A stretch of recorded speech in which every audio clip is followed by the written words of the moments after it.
Chapter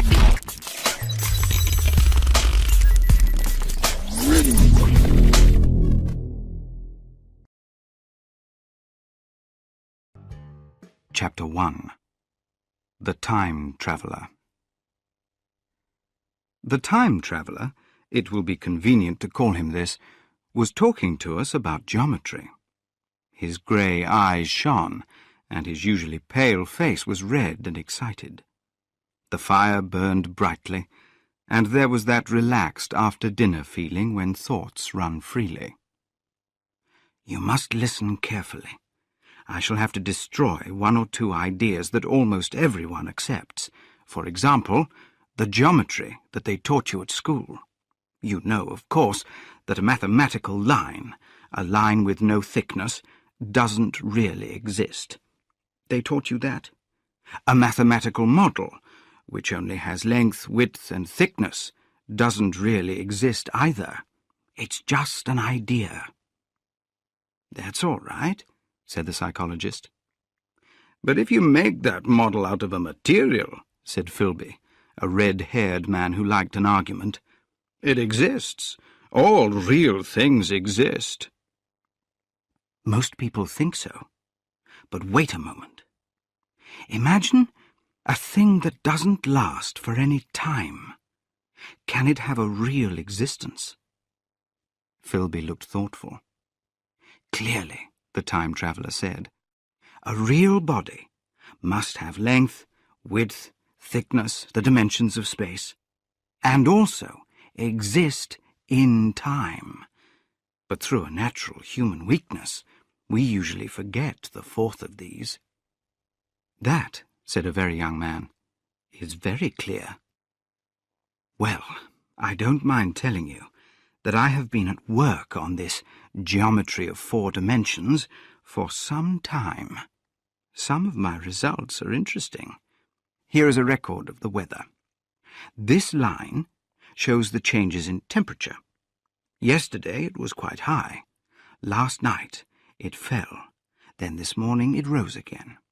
Surely that line is not in any of the dimensions of space that we generally understand. It is along the time dimension."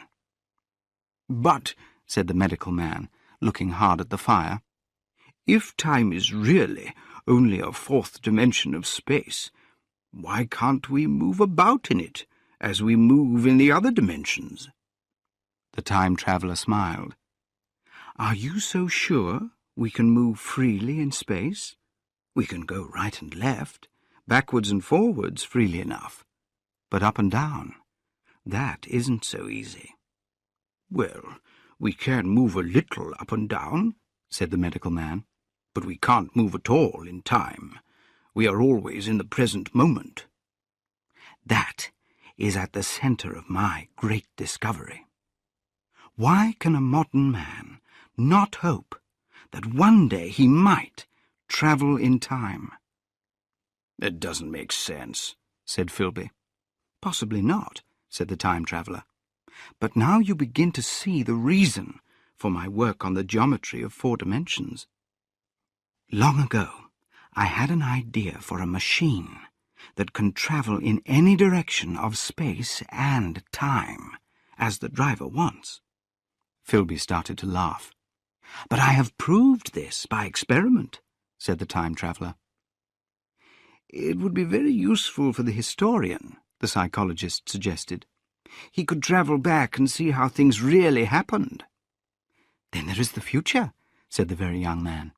"Just think, you could put all your money in the bank, leave it to grow, and hurry on ahead." "To discover a society," I said, "that doesn't use money." "Of all the crazy ideas," began the psychologist. "It seemed so to me, and I never talked about it. Until—" "An experiment!" I cried. "You are going to prove that?" "Let's see what you can do," said the psychologist, "though I think it's all rubbish." The time traveller smiled at us. Then, with his hands deep inside his trouser pockets, he walked slowly out of the room, and we heard him going down to the laboratory. The psychologist looked at us. I wonder what he's got." "A trick, probably," said the medical man, and Philby tried to tell us about a trick he had seen once. But before he had really started his story, the time-traveller came back. He held something in his hand. It was made of shiny metal, and was not much larger than a small clock. And now I must be exact, because unless you believe his explanation, it is impossible to explain what happened next. He took one of the small tables in the room and put it in front of the fire. On this he placed the machine.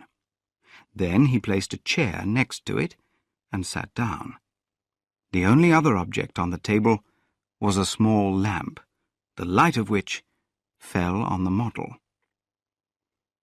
I sat in a low chair nearest the fire, and I pulled this forwards, so I was almost between the time-traveller and the fire. Philby sat behind him, looking over his shoulder. The medical man watched him from the right, the psychologist from the left. The very young man stood behind the psychologist. We were all wide awake. I cannot believe that a trick was played on us under these conditions. "This little thing," said the time-traveller, resting his elbows on the table and pressing his hands together above the machine, "is only a model. It is my plan for a machine to travel through time. You will notice that it looks a little rough, and this bar has an odd, shining appearance. It looks quite unreal." He pointed to this part with his finger. "Also, here is one little white lever, and here is another." The medical man got out of his chair and looked closely into the thing. "It's beautifully made," he said.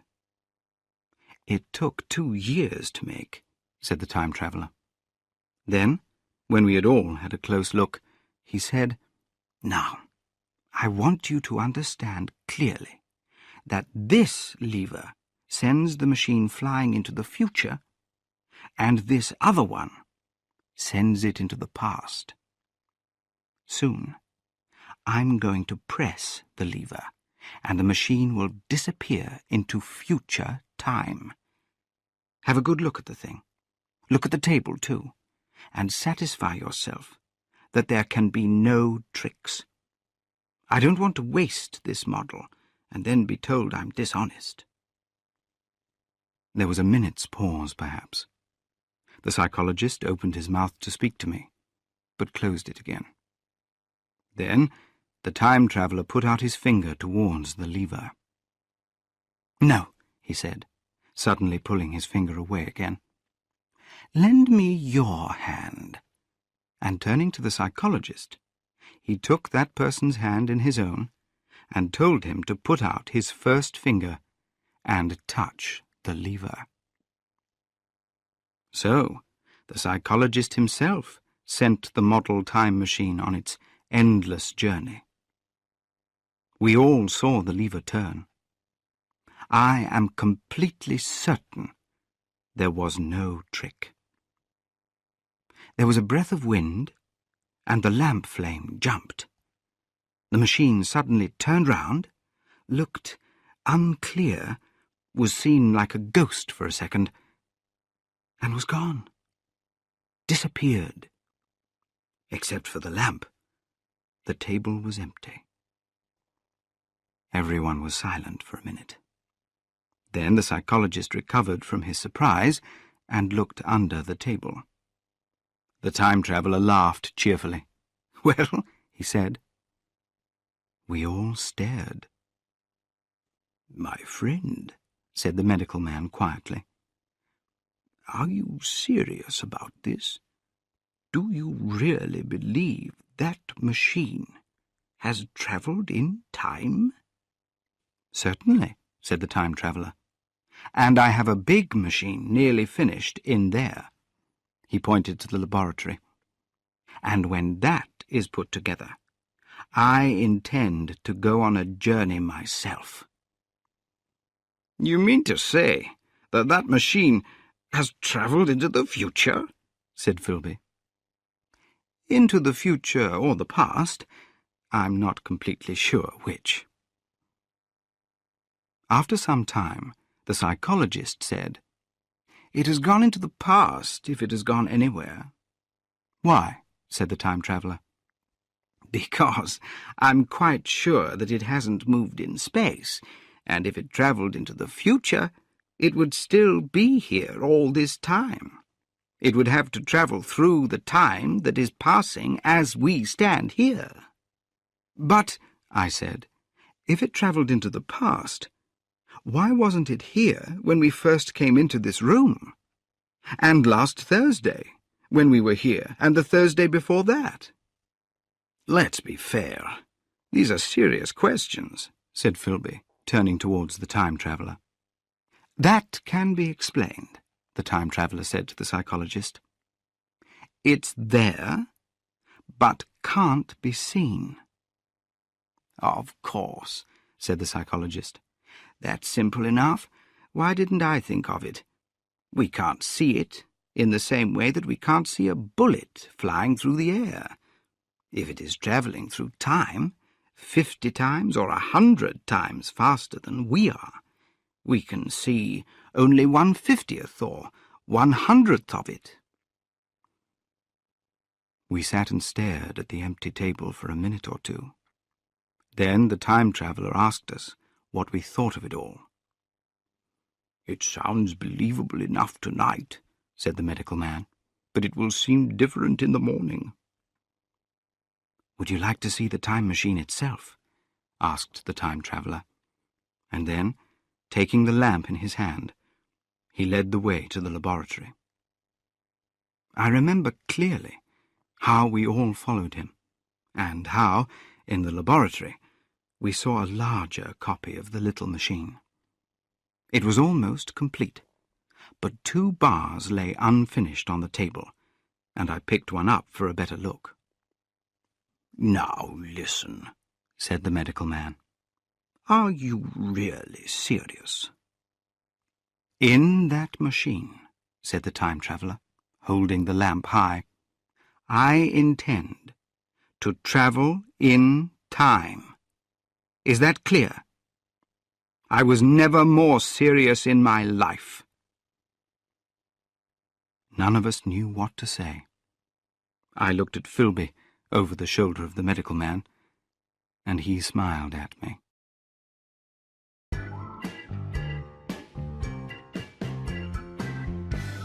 Chapter 2. The Traveller Returns. I think at that time none of us really believed in the time machine. The fact is, the time-traveller was one of those men who are too clever to be believed. You never felt that you knew everything about him. You always thought that something was hidden, that he was playing a trick on you. If Philby showed us the model and explained things in the time-traveller's words, we would believe him more easily. We would understand his reasons, because anyone could understand Philby. But the time-traveller had a strong imagination, and we didn't really believe him. The next Thursday, I went to Richmond again, and, arriving late, found 4 or 5 men already in the sitting-room. The medical man was standing in front of the fire, with a sheet of paper in one hand and his watch in the other. I looked around for the time-traveller. "It's 7:30 now," said the medical man. "I suppose we'd better have dinner." "Where's our host?" I asked. "You have just come. It's rather odd. He has been delayed. He asks me in this note to start dinner at 7 if he's not back. He says he will explain when he comes." "It seems a pity to let the dinner spoil," said the editor of a well-known daily paper, and so the medical man rang the bell. Only the psychologist, the medical man, and myself had attended the first dinner. The other men were the editor, a journalist, and another, a quiet shy man with a beard who I didn't know.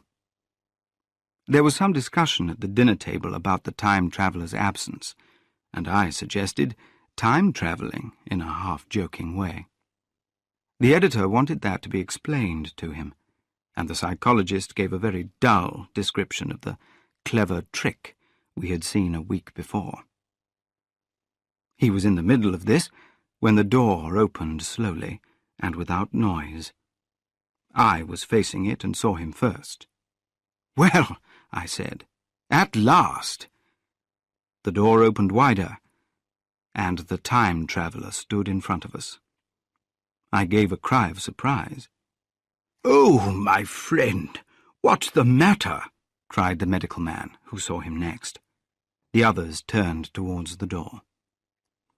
He looked very strange.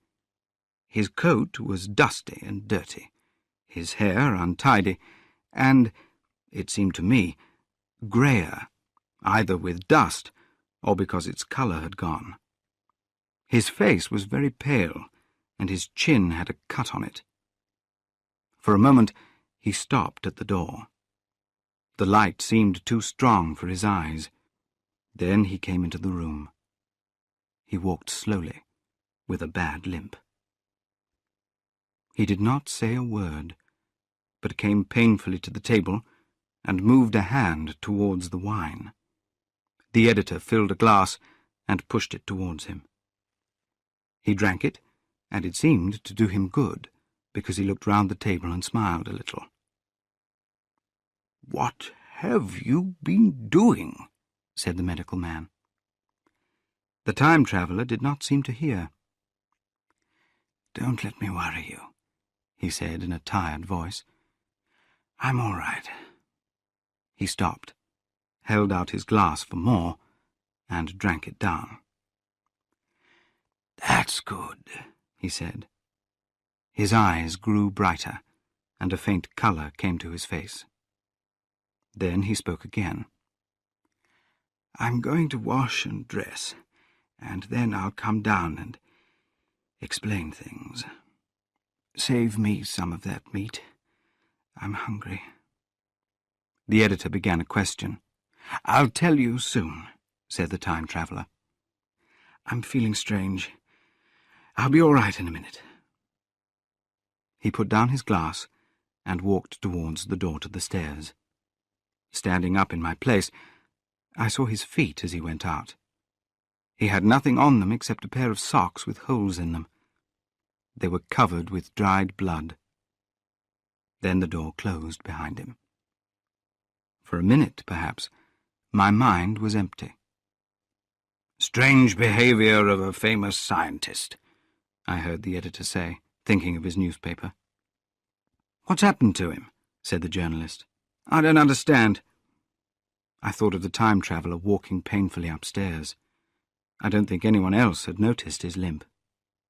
The medical man recovered from his surprise first, and rang the bell for a hot plate. The editor picked up his knife and fork, and the silent man did the same. The dinner started again. Conversation was slow for a minute or two, because we were so surprised. Then the editor said, "Does our friend have another job, or just a strong imagination?" "I feel sure it's this business of the time machine," I said, and continued the psychologist's story of our earlier meeting. The new guests were very surprised, and the editor said, "What is this? Time-travelling? A man couldn't cover himself with dust by doing something impossible, could he?" The journalist, too, refused to believe it, and started to make a joke of the whole thing. "Our special reporter in the Day After Tomorrow reports," he was saying, or shouting, when the time-traveller came back. He was dressed in ordinary evening clothes, and nothing except his tired look reminded me of the change that had shocked me. "Well," said the editor, laughing, "these men say you have been travelling into the middle of next week." The time-traveller sat down, without a word. He smiled quietly, in his usual way. "Where's my meat?" he said. How nice it is to stick a fork into meat again. "Story!" cried the editor. "Later," said the time traveller. "I want something to eat first. I won't say a word until I get some food into my stomach. Thanks, and the salt." "One word," I said. "Have you been time travelling?" "Yes," said the time traveller, with his mouth full. "I'd give £1 a line for the story in your own words," said the editor. The time traveller pushed his glass towards the silent man, who was staring at his face. He jumped a little, then poured him some wine. The rest of the dinner was uncomfortable. The journalist tried to relax us by telling funny stories. The medical man smoked a cigarette and watched the time traveller closely. The silent man seemed nervous and drank a lot of wine. At last, the time traveller pushed his plate away and looked round at us. "I suppose I must apologize," he said. "I was so hungry. I've had a most interesting time." He put out his hand for a cigarette. "But come into the smoking room. The story is too long to tell over dirty plates." And he led the way. "You have told these men about the machine?" he said to me, sitting back in his chair and naming the 3 new guests. "But the thing's just a trick," said the editor. "I can't argue tonight. I don't mind telling the story, but I can't argue.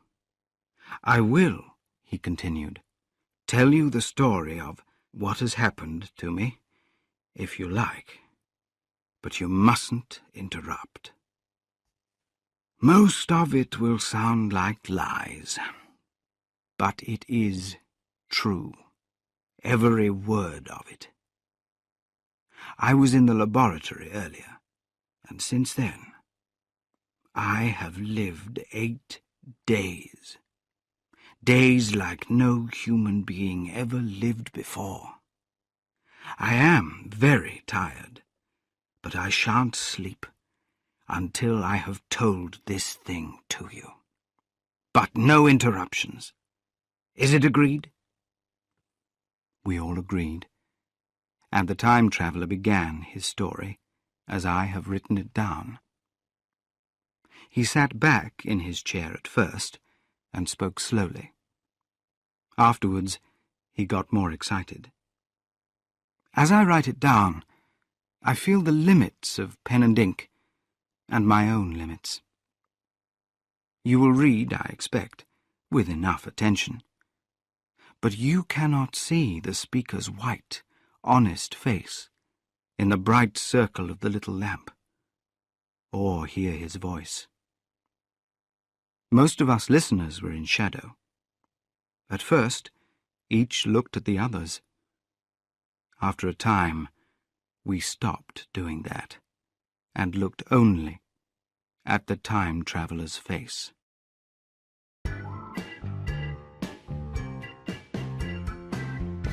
Chapter 3. Forwards in Time.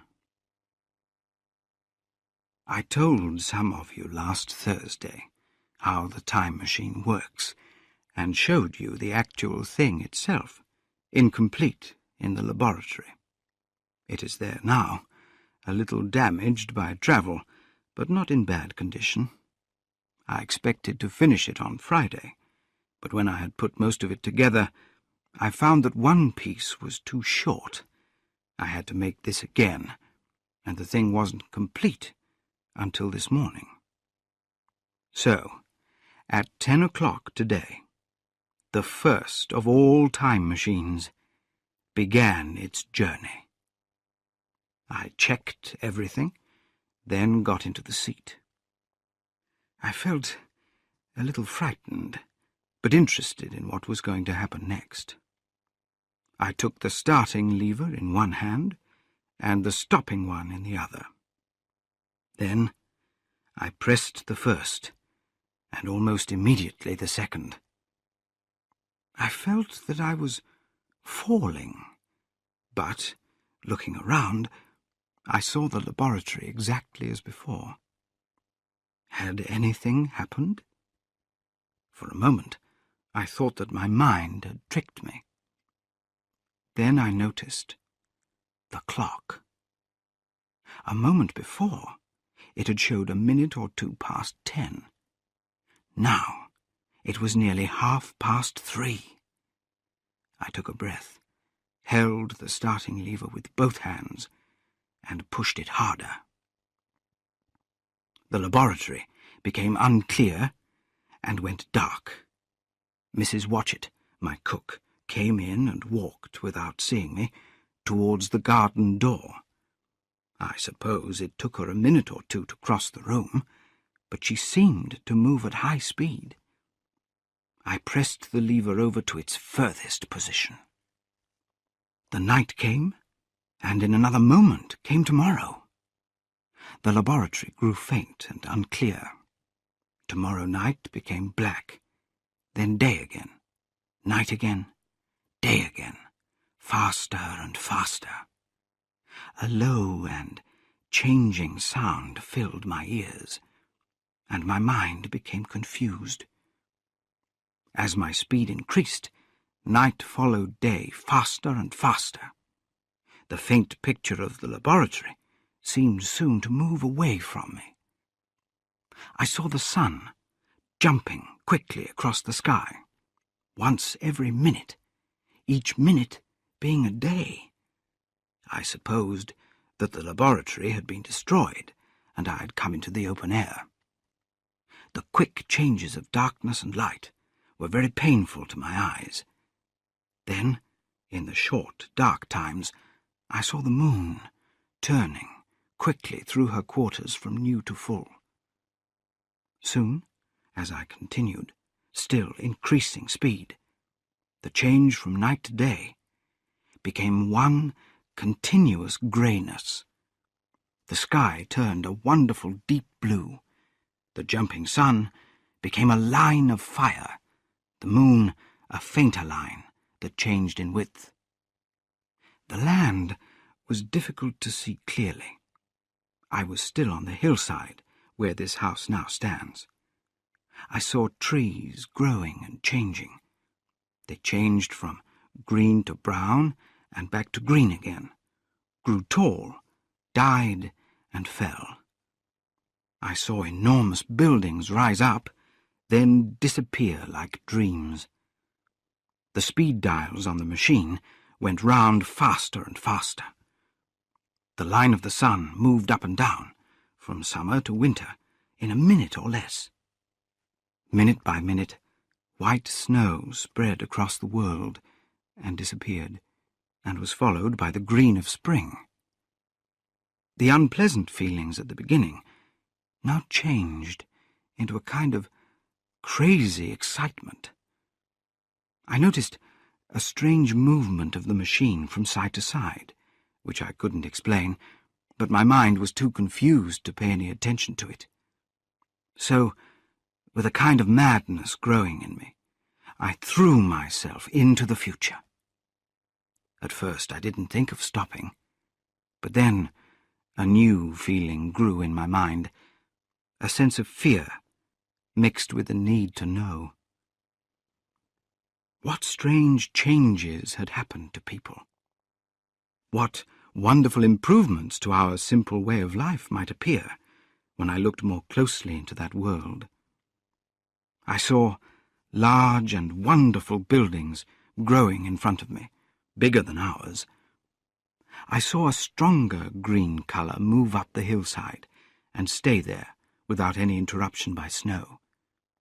Although I was travelling so quickly, the world still seemed beautiful, and so my mind turned to stopping the machine. My greatest fear was that there would already be something in the space when I, or the machine, stopped. While I travelled at high speed through time, this didn't matter much. I seemed to move like a gas through other things, but when I stopped, I would put myself into whatever lay in my way.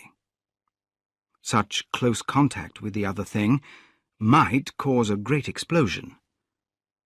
I had thought of this possibility again and again while I was making the machine, but then I had cheerfully accepted it as one of the necessary dangers that a man must face. I wasn't as cheerful now when I couldn't escape it. The strangeness of everything, the movement of the machine, and the feeling of continual falling had made me very nervous. I told myself that I could never stop. Then, becoming suddenly angry, I decided to stop immediately.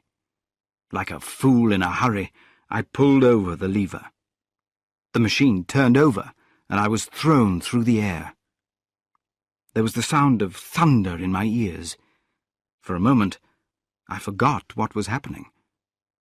Then I found myself sitting on soft grass in front of the machine.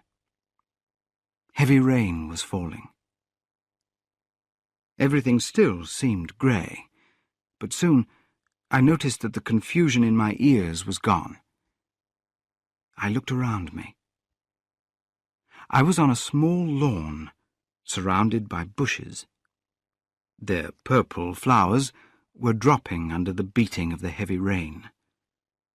In a moment, I was wet to the skin. A fine welcome, I thought, to a man who has travelled so many years to see you. Soon, I stood up and looked around me. Through the heavy rain, I could see an enormous figure cut, perhaps, out of white stone. But the rest of the world was unclear. As the rain became lighter, I saw the white figure more clearly. It was very large. A tree touched its shoulder. It was shaped a little like a sphinx, with spread wings, and seemed to be flying. The pedestal seemed to be made of metal, and had turned green with age. I stood looking at the figure for some time. When at last I took my eyes from it for a moment, I saw that the rain was stopping, and the sky was growing lighter.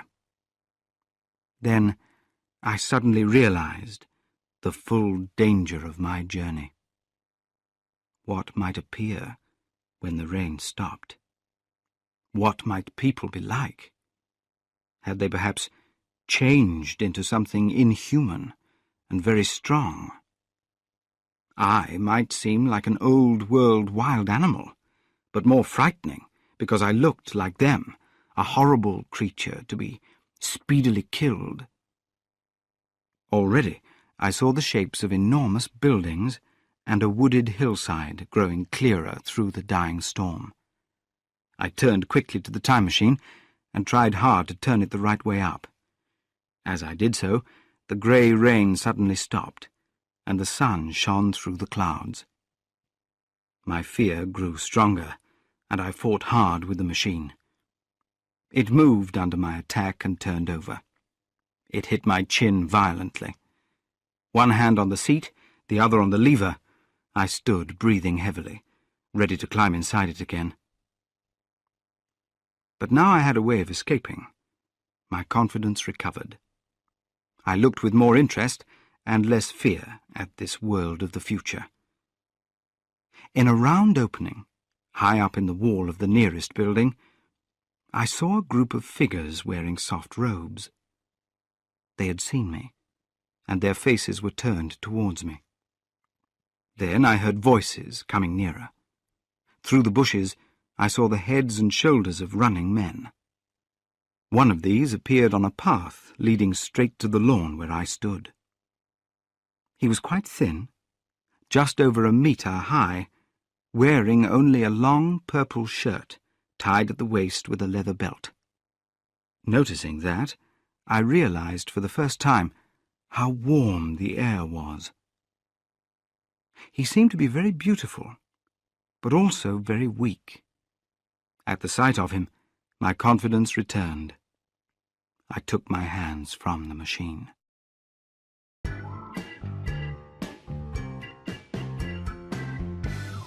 Chapter 4.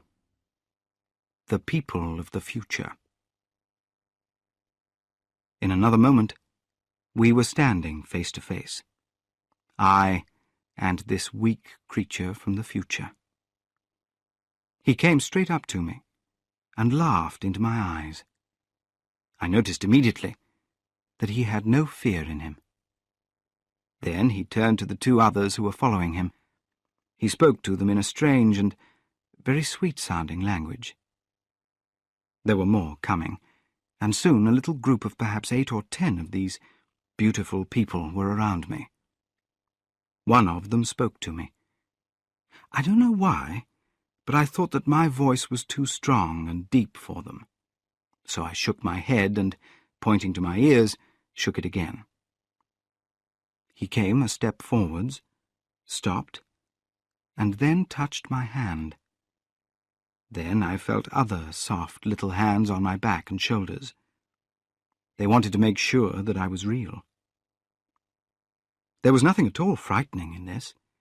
In fact, these pretty little people had a relaxed and childlike gentleness that made me confident.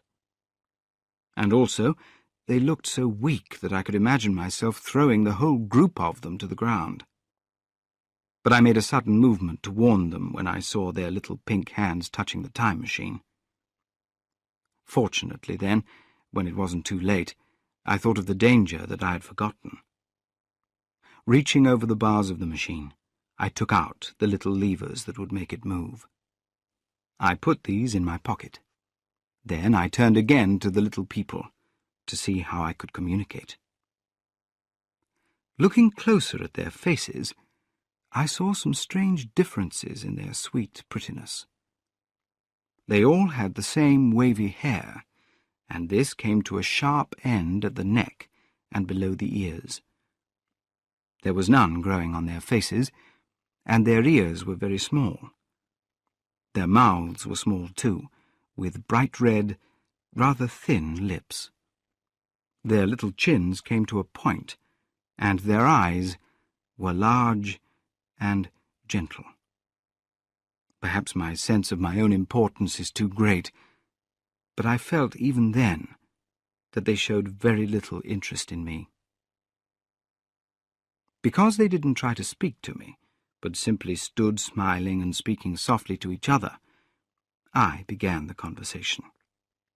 I pointed to the time machine and to myself. Then, after thinking for a moment how to describe time, I pointed to the sun. At once, a pretty little figure dressed in purple and white did the same, and then made the sound of thunder. For a moment I was very surprised, though the meaning of his movement was clear enough. The question had come into my mind suddenly. Were these people fools? You couldn't really understand how I felt. I had always expected that people living about 800,000 years in the future would have much greater knowledge than us in science, art, everything. But one of them had asked me a very simple question, which showed him to be on the level of intelligence of one of our 5-year-old children. He had asked me, in fact, if I had come from the sun in a thunderstorm. This made me think again about their clothes, their weak arms and legs, and pretty faces. A feeling of sadness came into my mind. For a moment, I felt that I had built the time machine for no reason at all. I said yes, pointed to the sun, and made a sound like thunder. This was so real that it frightened them. They all stood back a step or two and bent their heads down. Then one came laughing towards me, carrying some beautiful flowers which were new to me. He put these around my neck. The idea made them all happy. Soon they were running around for flowers and throwing them on me until I was almost covered with them. You cannot imagine what wonderful flowers countless years of work had produced. Then someone suggested that their new toy should be shown to others in the nearest building, and so I was led past the Sphinx made of white stone, which had seemed to watch me all the time with a smile at my surprise. As I went with them, the memory of my hopes for a future full of highly intelligent people came to my mind and made me smile. The building had a very large entrance and was really enormous. I was worried about the growing crowd of little people and the shadows beyond the big open doors. Around me, I saw many bushes and flowers. It was clear that no gardener was looking after them, but they still looked beautiful. The time machine was left on the lawn. Several more brightly dressed people met me in the doorway, and we walked through into a large hall. The roof was in shadow, and the windows, partly made of coloured glass, let in a soft light.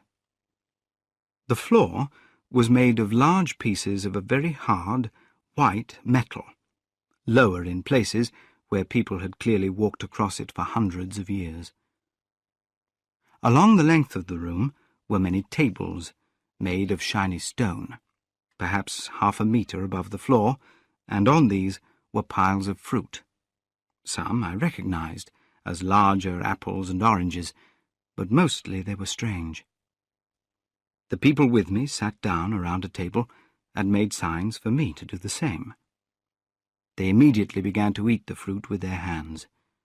I was happy to follow their example, because I felt thirsty and hungry.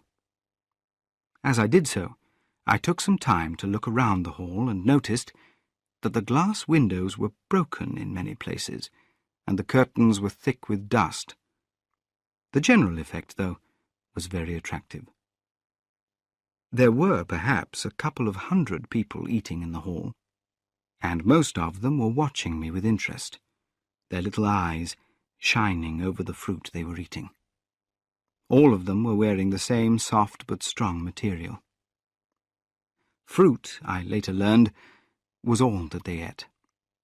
These people of the future didn't eat meat, and while I was with them, although I missed it, I could only eat fruit too. In fact, I discovered later that horses, cows and sheep, and dogs had disappeared from Earth. But the fruits were very pleasant. When I had filled my stomach, I tried to learn some of the language of these new people. The fruits seemed an easy thing to start with, and holding one of these up, I began using questioning sounds and movements. I had great difficulty making them understand. At first, they stared in surprise and laughed. But soon, a fair-haired little female seemed to realize what I wanted and repeated a name. They had to talk for some time to explain things to each other, and when I first tried to make the sounds of their language, they were very amused. I felt like a teacher among children. But soon I at least knew a number of names for things, and even the verb to eat. It was slow work, though, and the little people soon got tired and wanted to get away from my questions, so I decided to let them give short lessons when they wanted to. And they were very short lessons, because I have never met people who are lazier or more easily tired. They used to come to me with happy cries of surprise, like children. But, like children, they soon stopped examining me and went away to find another toy. When the dinner ended, I noted the disappearance of almost all the creatures who had surrounded me at first. It is odd, too, how quickly I stopped caring about these little people. I was continually meeting more of them. They followed me a little distance, talked and laughed around me, smiled in a friendly way, then left me alone.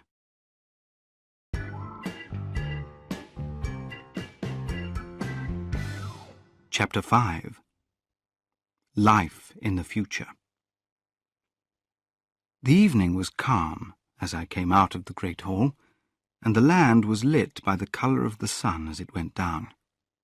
The big building was on the side of a wide river valley, but the Thames had moved a kilometre or two from its present position. I decided to climb to the top of a hill, from where I could see more of our world in the year 802,701. That was the date the little dials of my machine had showed. As I walked, I looked for anything that could explain the bad condition of things. A little way up the hill, for example, was a great pile of stones, held together by pieces of metal. These were the ruins of a great building, although I couldn't imagine what its use had been. Looking round with a sudden thought, I realized that there were no small houses. Here and there, among the trees and bushes, were palace-like buildings, but the single house, and possibly even the family, had disappeared. And then came another thought. I looked at the small group of figures who were following me. I saw that all had the same type of clothes, the same soft, hairless faces, and the same girlish arms and legs.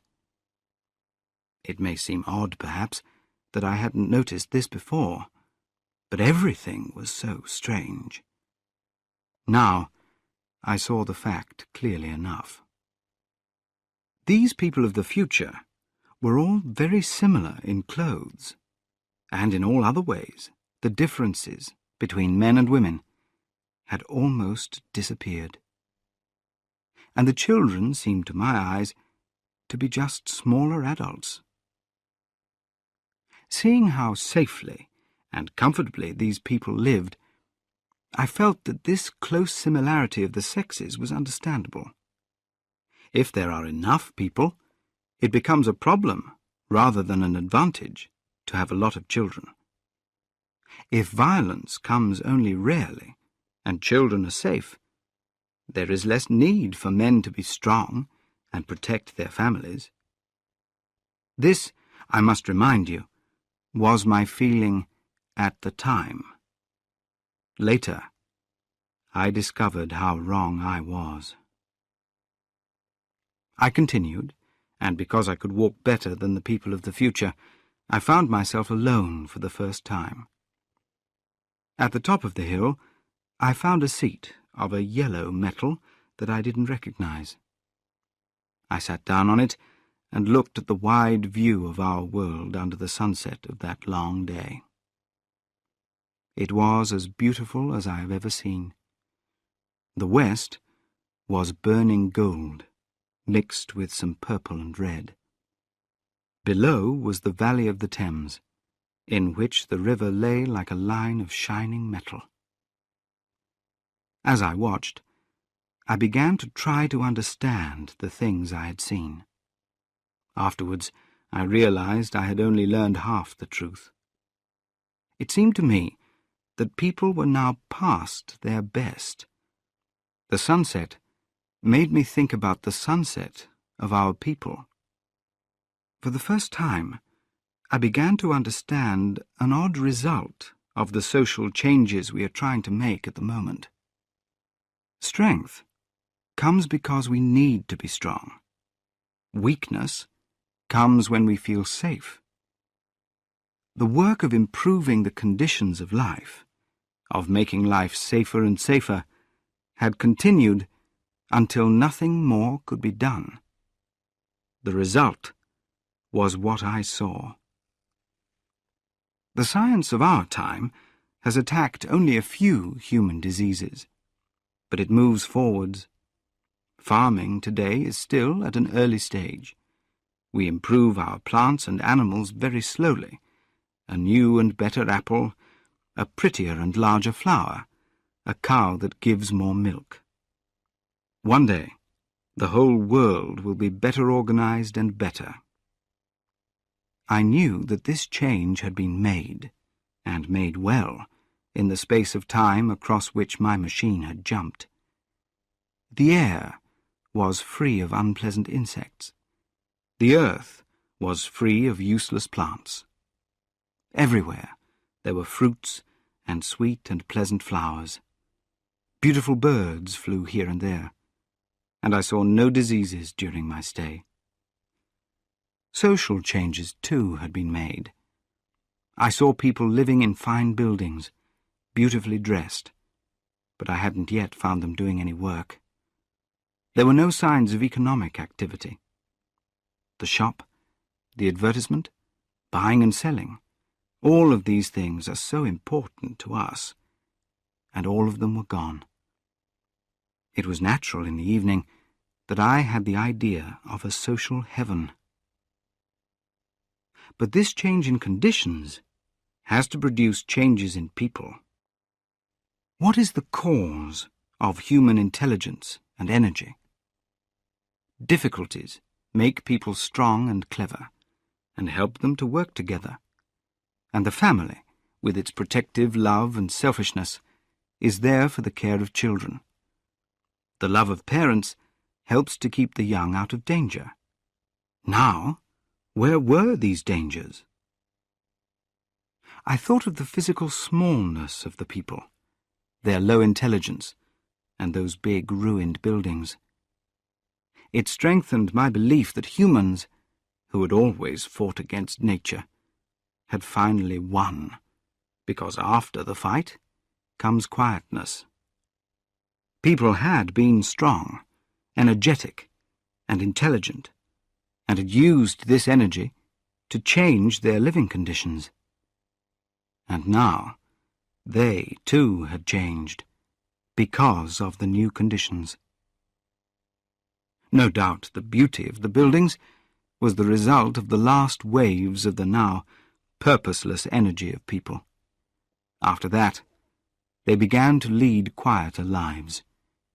Even artistic activity would finally disappear, had almost disappeared in the time I saw. The people liked to cover themselves in flowers, to dance, and to sing in the sunlight. That was all they did. As I stood there in the growing dark, I thought that I had understood the whole secret of these pleasant people. Possibly their population control had worked too well, and their numbers had fallen instead of staying the same. That would explain the empty ruins. My explanation was very simple, and believable enough, as most wrong ideas are.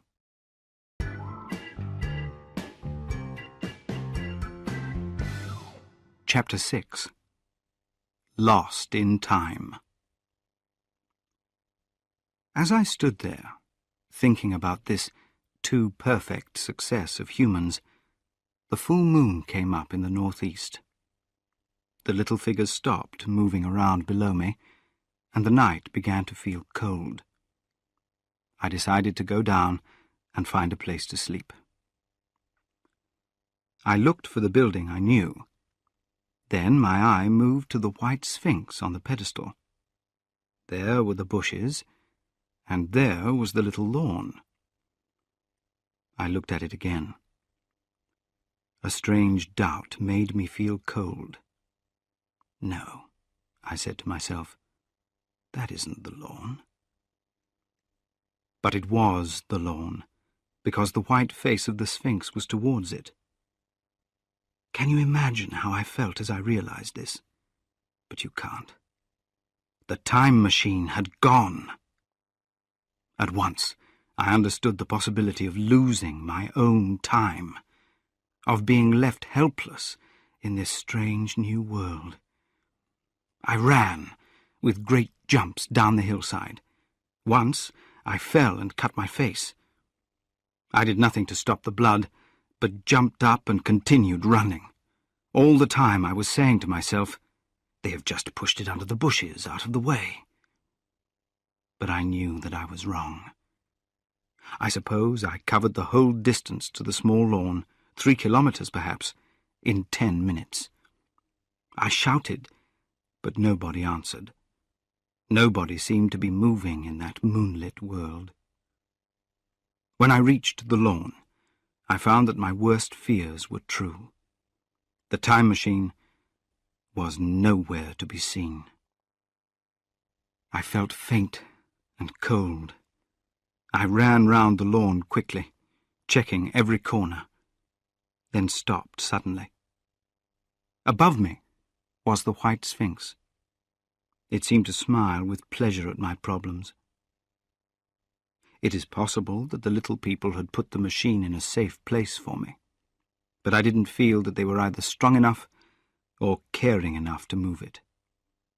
This is what worried me, the feeling of a new power that had moved the machine. But where could it be? I think I went a little mad. I remember running violently in and out of the moonlit bushes, all round the Sphinx, and frightening a small white animal that I didn't recognize. Then, crying and shouting, I went down to the great building of stone. The big hall was dark, silent, and empty. I lit a match and continued past the dusty curtains. There I found a second great hall, where about 20 of the little people were sleeping. I have no doubt they found my second appearance strange, as I came suddenly out of the quiet darkness, with mad noises and the sudden light of a match. Perhaps they had forgotten about matches. "Where is my time machine?" I began, shaking them with my hands. This behavior was very strange to them. Some laughed, but most looked very frightened. When I saw them standing round me, I realized that it was foolish to try and frighten them. Judging by their daylight behavior, I thought that fear must be forgotten. I threw down the match, and, knocking one of the people over as I went, I ran across the big dining hall again, out under the moonlight. I heard cries of terror, and their little feet running this way and that. I don't remember everything I did, as the moon moved slowly up the sky. I know that I ran here and there, screaming, then lay on the ground near the Sphinx and cried. After that, I slept, and when I woke up again, it was light. I sat up in the freshness of the morning, trying to remember how I had got there. Then things became clear in my mind. I understood the wild stupidity of my madness overnight, and I could reason with myself. Suppose the worst, I said. Suppose the machine is really lost, perhaps destroyed. I should be calm and patient, learn the ways of the people, learn what has happened, and how to get materials and tools. Then, in the end, perhaps, I can make another machine. That would be my only hope, perhaps, but better than giving up. And it was a beautiful and interesting world.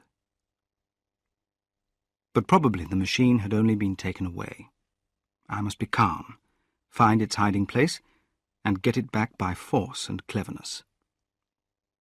I stood up and looked around me, wondering where I could wash. I felt tired and dirty, and rather surprised by my emotional state the night before. I made a careful examination of the ground around the little lawn. I wasted some time in useless questions, asked as well as I could to the little people that passed. They all failed to understand what I meant. Some simply said nothing. Others thought it was a joke and laughed at me. The grass told me more. I found a line in it. There were other signs around, with strange, narrow footprints. This made me look again at the pedestal. It was made, as I think I have said, of metal. It was highly decorated, with metal panels on either side. I went and knocked at these. The pedestal was hollow. There was no way to pull open the panels, but perhaps, if they were doors, they opened from inside. One thing was clear enough to my mind. It wasn't difficult to work out that the time machine was inside that pedestal. But how had it got there? I saw the heads of 2 people dressed in orange coming through the bushes towards me. They came, and, pointing to the pedestal, I tried to make them understand my wish to open it. But at my first move to do this, they behaved very oddly. I don't know how to describe their faces to you. They looked insulted. I tried a sweet-looking man in white next, with exactly the same result. He made me feel ashamed of myself. But as you know, I wanted the time machine, and I tried him again. As he turned away, like the others, I lost my temper. In 3 steps I was after him, took him by the loose part of his robe round the neck, and began pulling him towards the pedestal. Then I saw the fear on his face, and I let him go. But I wasn't beaten yet. I hit the metal panels with my hands. I thought I heard something move inside. To be exact, I thought I heard a sound like a laugh. But perhaps I was mistaken. Then I got a big stone from the river and hit the metal until I had flattened part of the decoration. The little people could hear the noise a kilometre away in all directions, but they did nothing. I saw a crowd of them on the hillside, looking at me in a frightened way. At last, hot and tired, I sat down to watch the place. But I was too impatient to watch for long. I could work at a problem for years, but I was unable to wait, inactive for 24 hours. I got up after a time and began walking aimlessly through the bushes towards the hill again. Patience, I said to myself. If you want your machine again, you must leave that pedestal alone. If they intend to take your machine away, it won't help if you destroy their metal panels. If they don't, you will get it back when you can ask for it. Face this world. Learn its ways. Watch it. Be careful of guessing its meaning too quickly. In the end, you will find an answer to it all. Then suddenly, the humour of the situation came into my mind, the thought of the years I had spent in study and work to get into the future age, and now my impatience to get out of it. I had put myself into the most hopeless situation a man could ever imagine. I couldn't help laughing at myself.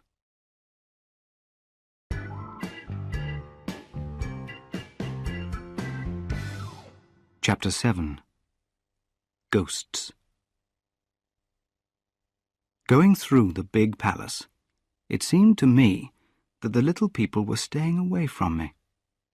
Perhaps it was my imagination, or because I had hit the metal panels. I was careful, though, to show no worry and not try to catch any of them. And after a day or two, the situation got back to normal. I decided to put any thought of my time machine and the mystery of the metal doors as much as possible in a corner of my memory. I hoped that in the end, growing knowledge would lead me back to them in a natural way. But you can understand why I stayed within a circle of a few kilometres around my point of arrival. As far as I could see, all the world seemed to be like the Thames Valley. From every hill I saw the same large numbers of fine buildings, all very different in material and style, and the same kinds of trees and bushes. I soon noticed, though, a number of wells in the ground. Several of these, it seemed to me, were very deep. One lay by a path up the hill, which I had followed during my first walk. Like the others, it had a top made of metal, interestingly decorated and protected by a little roof from the rain. Sitting by the side of these wells and looking down into the darkness, I could see no sign of water or any reflection when I lit a match. but in all of them I heard a certain sound, like the beating of a big engine. I also discovered, from the flames of my matches, that air was going down into them. I threw a piece of paper down into one, and, instead of falling slowly, it was at once pulled quickly out of sight. I couldn't imagine what these wells were for. And I must say now that I learned very little about many parts of the life of these people. Let me describe my difficulties. I went into several big palaces, but they were just living places, great dining halls and sleeping apartments. I could find no machines of any kind, but these people were dressed in fine cloth that didn't seem very old, and their shoes, though undecorated, were very well made. But the people didn't seem to make things themselves. There were no shops, no factories, no signs that they brought things in from other places. They spent all their time playing gently, swimming in the river, falling in love in a half-playful way, eating fruit, and sleeping. I couldn't see how or where things were produced. But something had taken the time machine into the pedestal. Why? I couldn't imagine. Suppose you found something written in English, with here and there some words that were completely unknown to you. Well, on the third day of my visit, that was how I felt about the world of 802,701. That day, I made a friend, a kind of friend. As I was watching some of the little people playing in a shallow part of the river, one of them was suddenly pulled away by the water. The river there could run quite quickly, but not too quickly for a swimmer of normal ability. It will give you an idea, therefore, of the weakness of these people when I tell you that none tried to help the one that was in such danger. When I realized this, I quickly took off my clothes, and walking into the water at a place lower down, I caught her and brought her safely to land. She soon began to feel better, and I saw that she was all right before I left her. I had such a low opinion of her people by then that I didn't expect any thanks from her. I was wrong about that, though. This happened in the morning. In the afternoon, I met my little woman as I was returning from a long walk, and she greeted me with cries of happiness and gave me some flowers. Perhaps because I had been very lonely, I did my best to show I was happy with the gift. We were soon sitting together, and deep in a conversation, mainly of smiles. The woman's friendliness affected me exactly as a child's would. We passed each other flowers, and she kissed my hands. I did the same to hers. Then I tried to talk, and found that her name was Weena. That was the beginning of a strange friendship, which continued for a week, and ended, as I will tell you. She was exactly like a child. She wanted to be with me always. She wanted to follow me everywhere, and on my next journey around the area, I walked fast and tried to leave her behind. She gave up at last, calling after me rather sadly.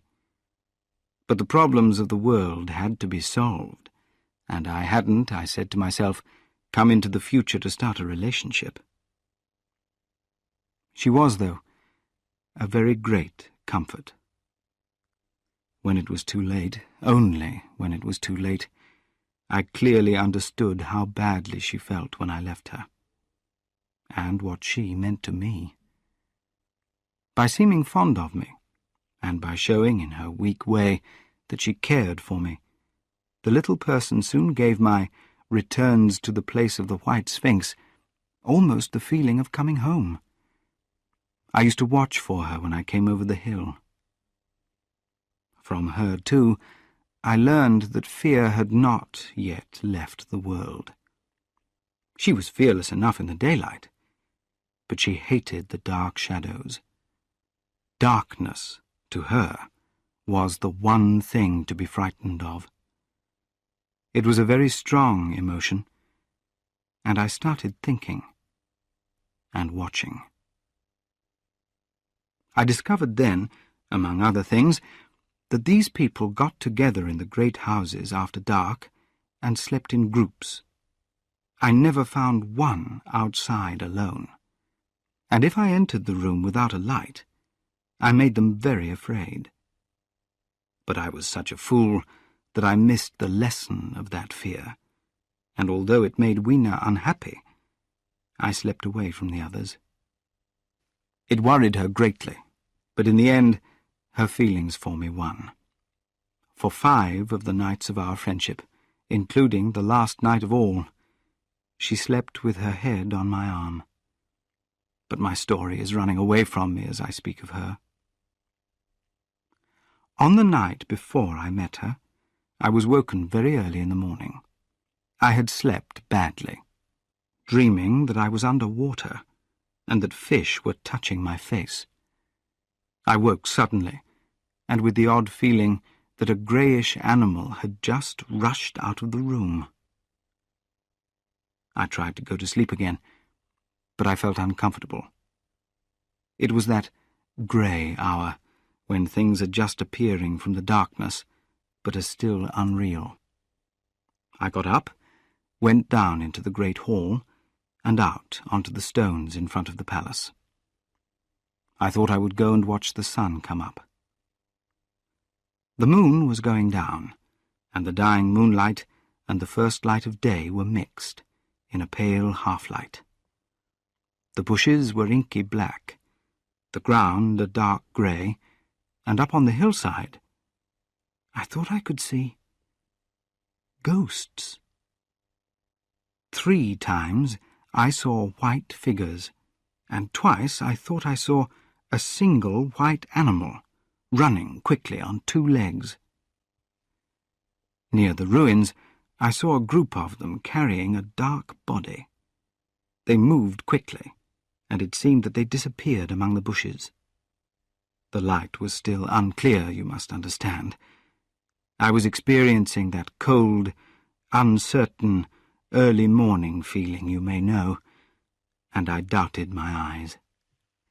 As the eastern sky grew brighter, and the light of day brought stronger colours to the world again, I watched the hillside closely. But I saw no more white figures. I thought about them all morning, or at least until I had to get Weena out of the river. I connected them in some way with the white animal I had touched in my first mad search for the time machine. It was more pleasant to think about Weena, but these ghosts would soon take much stronger control of my mind.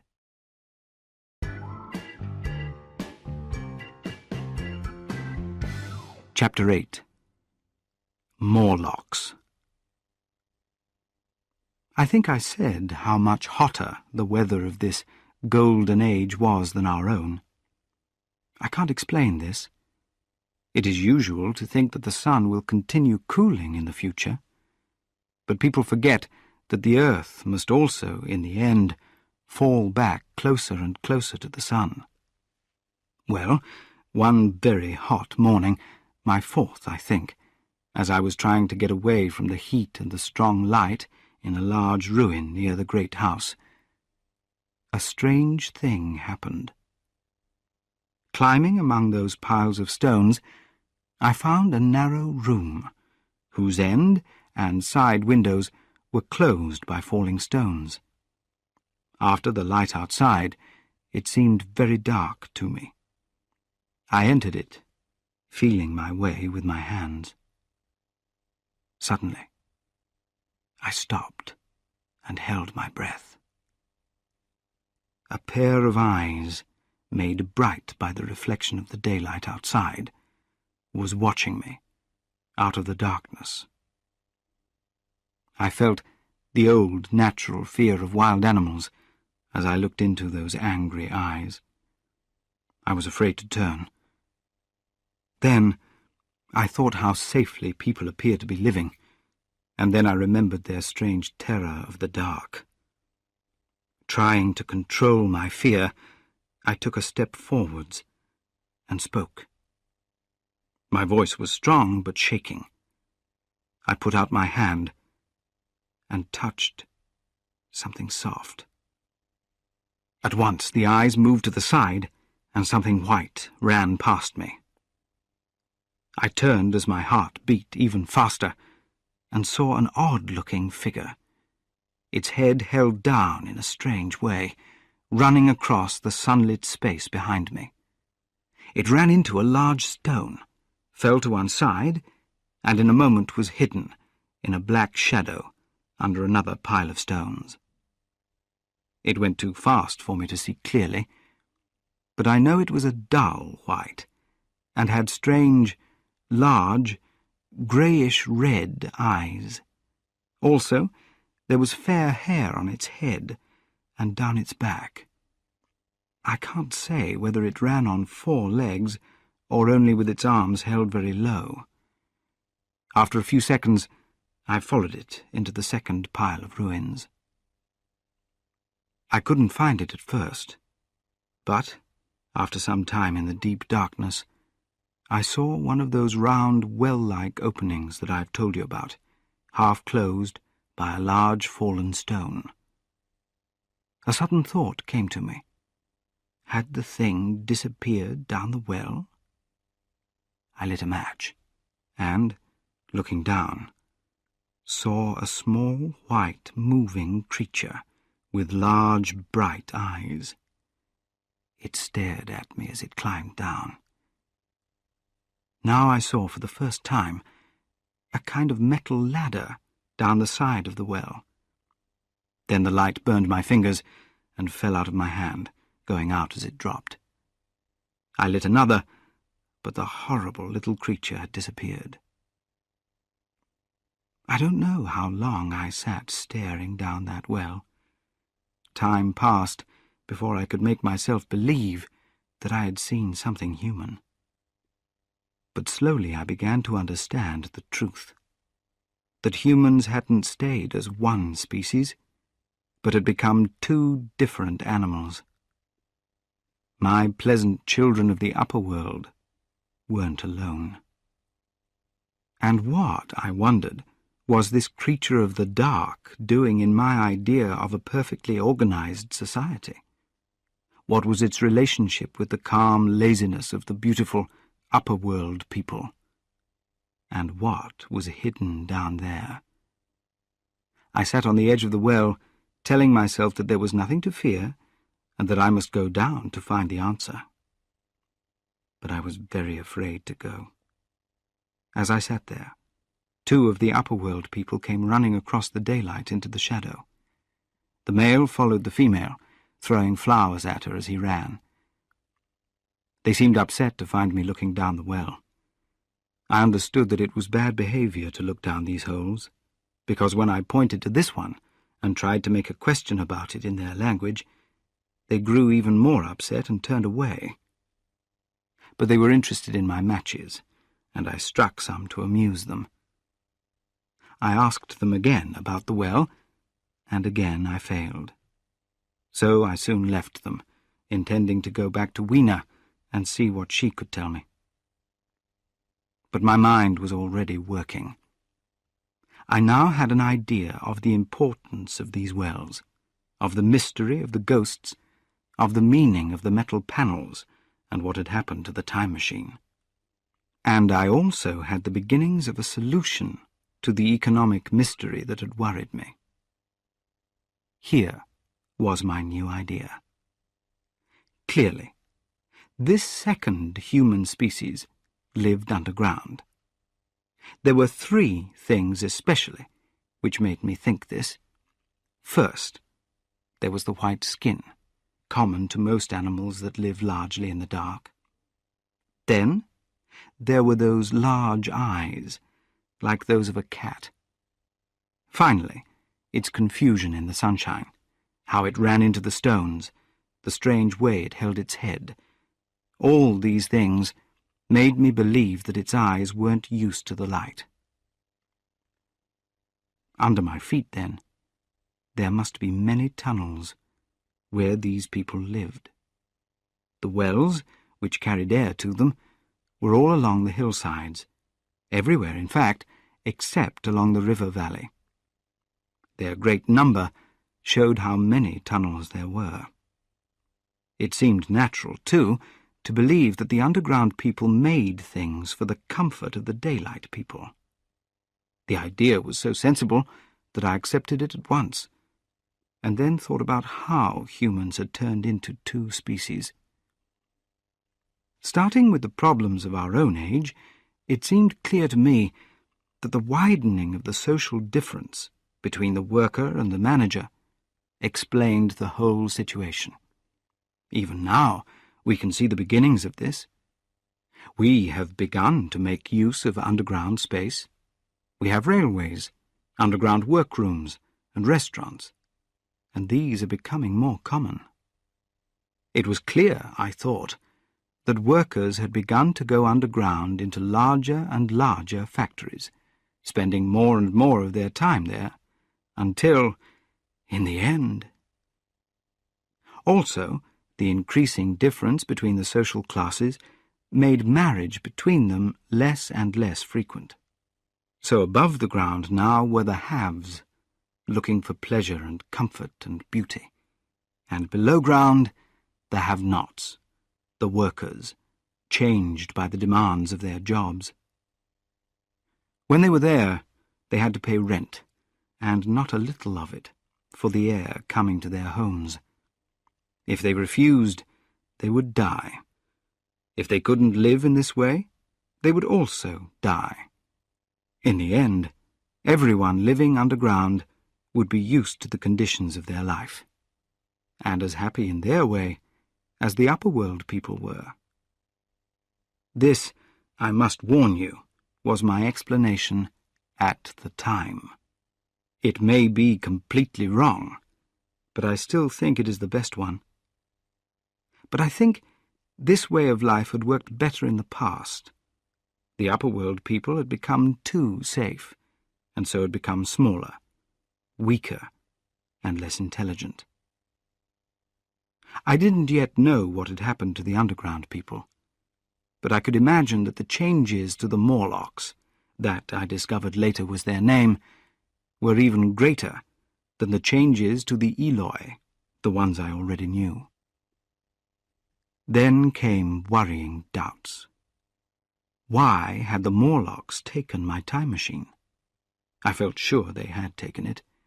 Why, too, if the Eloi were in control, could they not get my machine back for me? And why were they so terribly afraid of the dark? As I have said, I questioned Weena about this underworld, but I learned nothing from her. At first, she didn't understand my questions, and later she refused to answer them. The whole subject seemed too unpleasant. And when I asked her again, perhaps a little loudly, she began to cry. They were the only tears, except my own, that I ever saw in that golden age. When I saw those tears, I stopped worrying about the Morlocks. I lit a match, and very soon she was smiling again.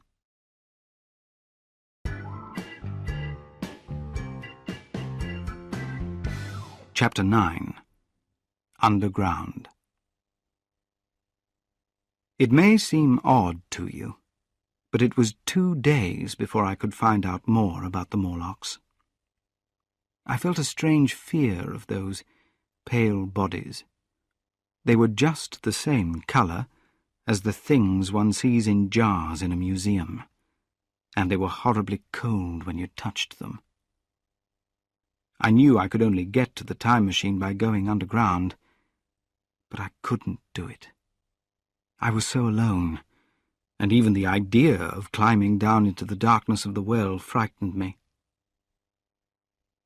The next night I did not sleep well. Probably my health had suffered a little. I was confused and unhappy. Once or twice I had a feeling of great fear, for which I could see no definite reason.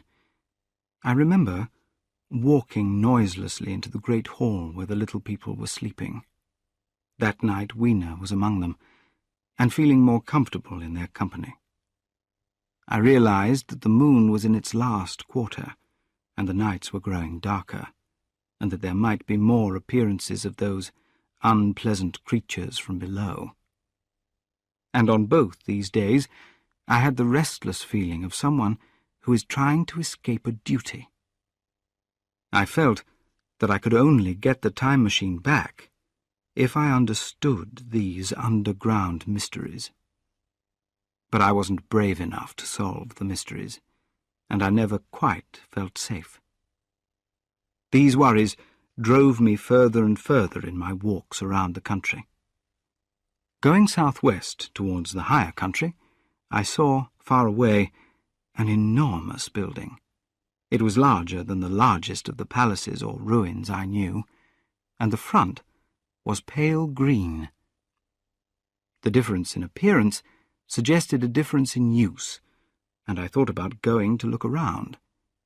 But it was growing late, so I decided to wait until the following day, and I returned to Weena's welcome. But the next morning, I realized that my interest in the Green Palace was just helping me to delay an experience I was afraid of. I decided that I would go down without wasting any more time, and walked in the early morning towards a well near the ruins. Little Weena danced beside me to the well, but when she saw me bend over the opening and look down, she seemed upset. "Goodbye, little Weena," I said, kissing her, and then I began to feel over the edge for the metal steps. At first, she watched me with surprise.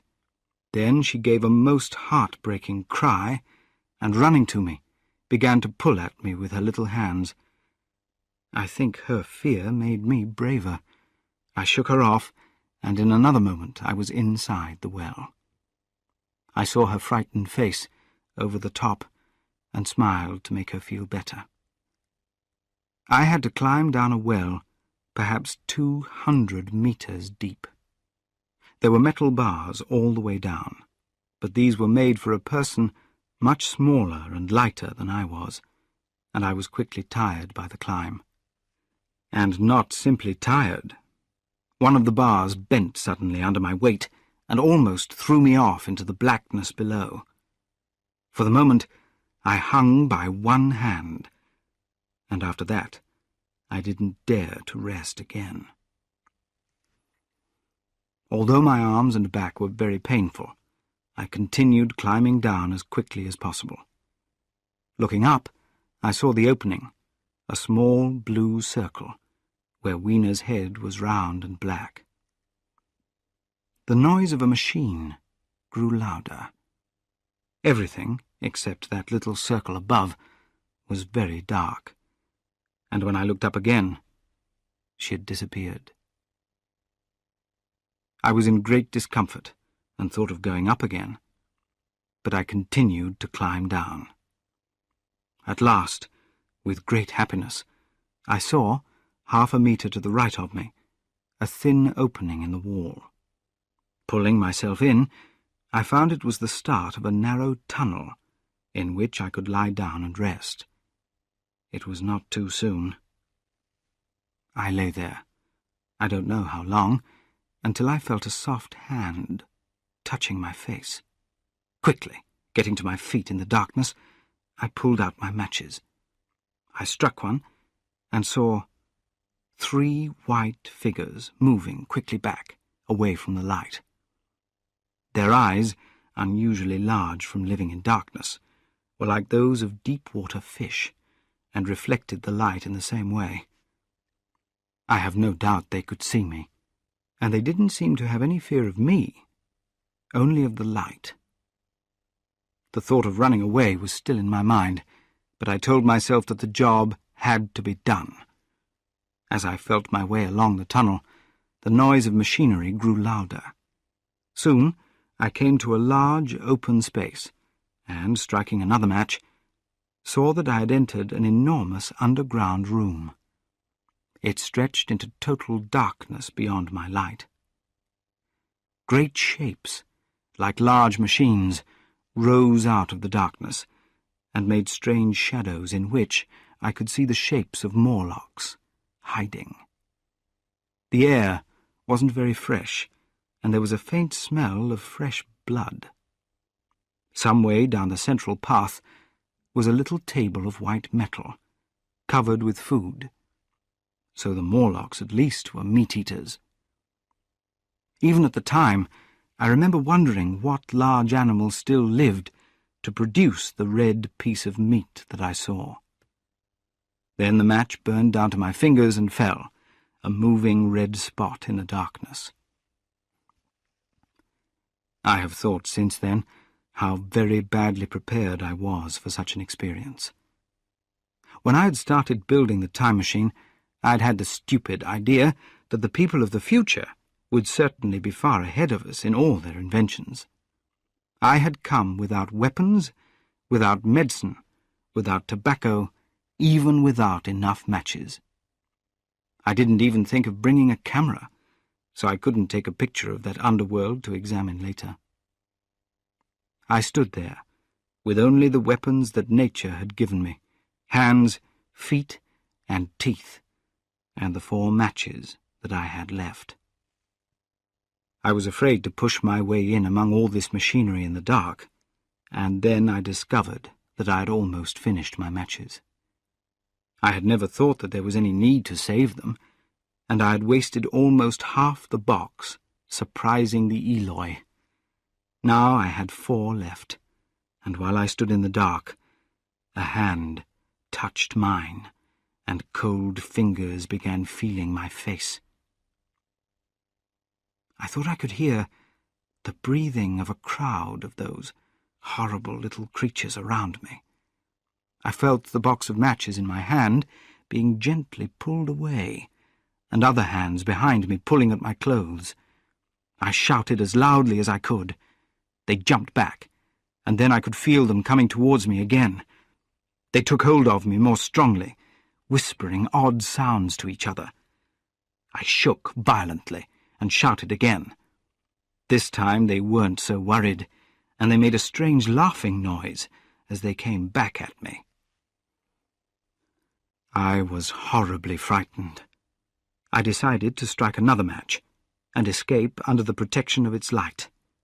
I did so, and, keeping the flame burning with a piece of paper from my pocket, I moved quickly into the narrow tunnel.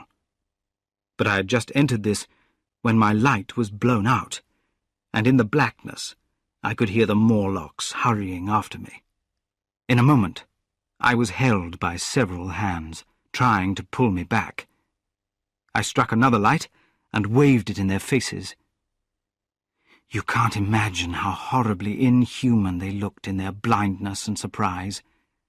But I didn't stay. I moved back again, and when my second match went out, I struck my third. It had almost burned down when I reached the opening into the well. I lay down on the edge and felt for the metal bars. As I did so, my feet were held from behind, and I was violently pulled backwards. I lit my last match, and it went out. But I had my hand on the bars now, and kicking violently, I got myself free of the hands of the Morlocks, and quickly climbed up the well. They stayed, afraid of the light, all except one little one, who followed me for some way, and almost got my shoe as a prize. That climb never seemed to end. In the last 8 or 10 meters of it, a terrible feeling of sickness came over me. I had the greatest difficulty holding the bars. Several times I thought that I might fall. At last, though, I got over the top of the well and walked shakily out of the ruin into the blinding sunlight. I fell on my face. Even the earth felt sweet and clean. Then I remember Weena, kissing my hands and ears, and the voices of others among the Eloi. Then, for a time, I remember nothing.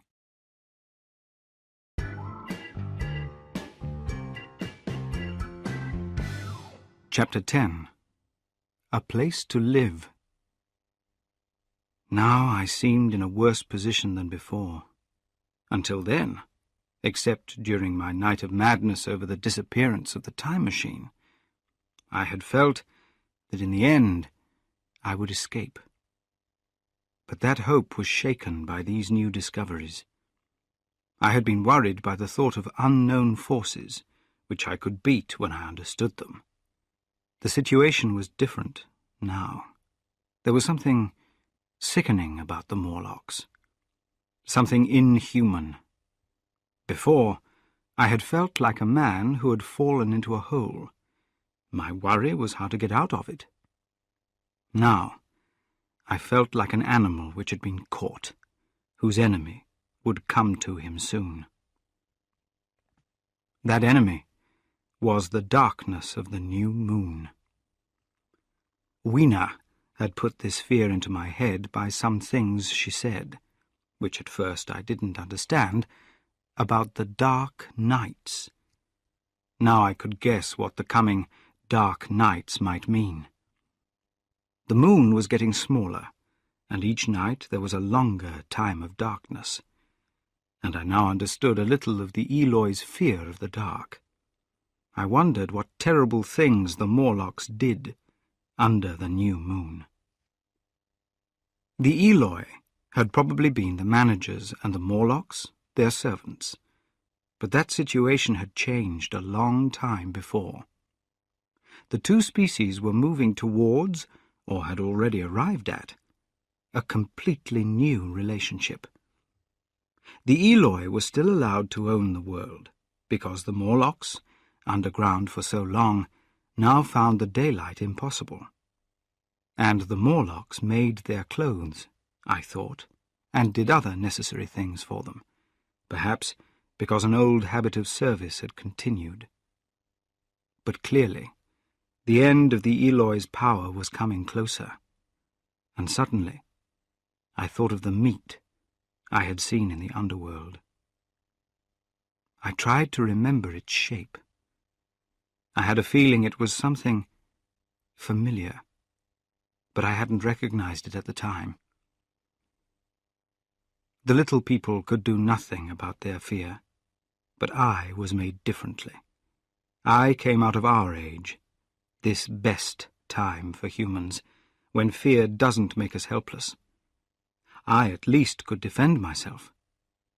Without further delay, I decided to make myself weapons and a safe place where I could sleep. From there, I could face this strange world with some of that confidence. I had been slow to realize what creatures could harm me night after night. I felt I could never sleep again until my bed was safe from them. I shook with fear to think how they had already examined me.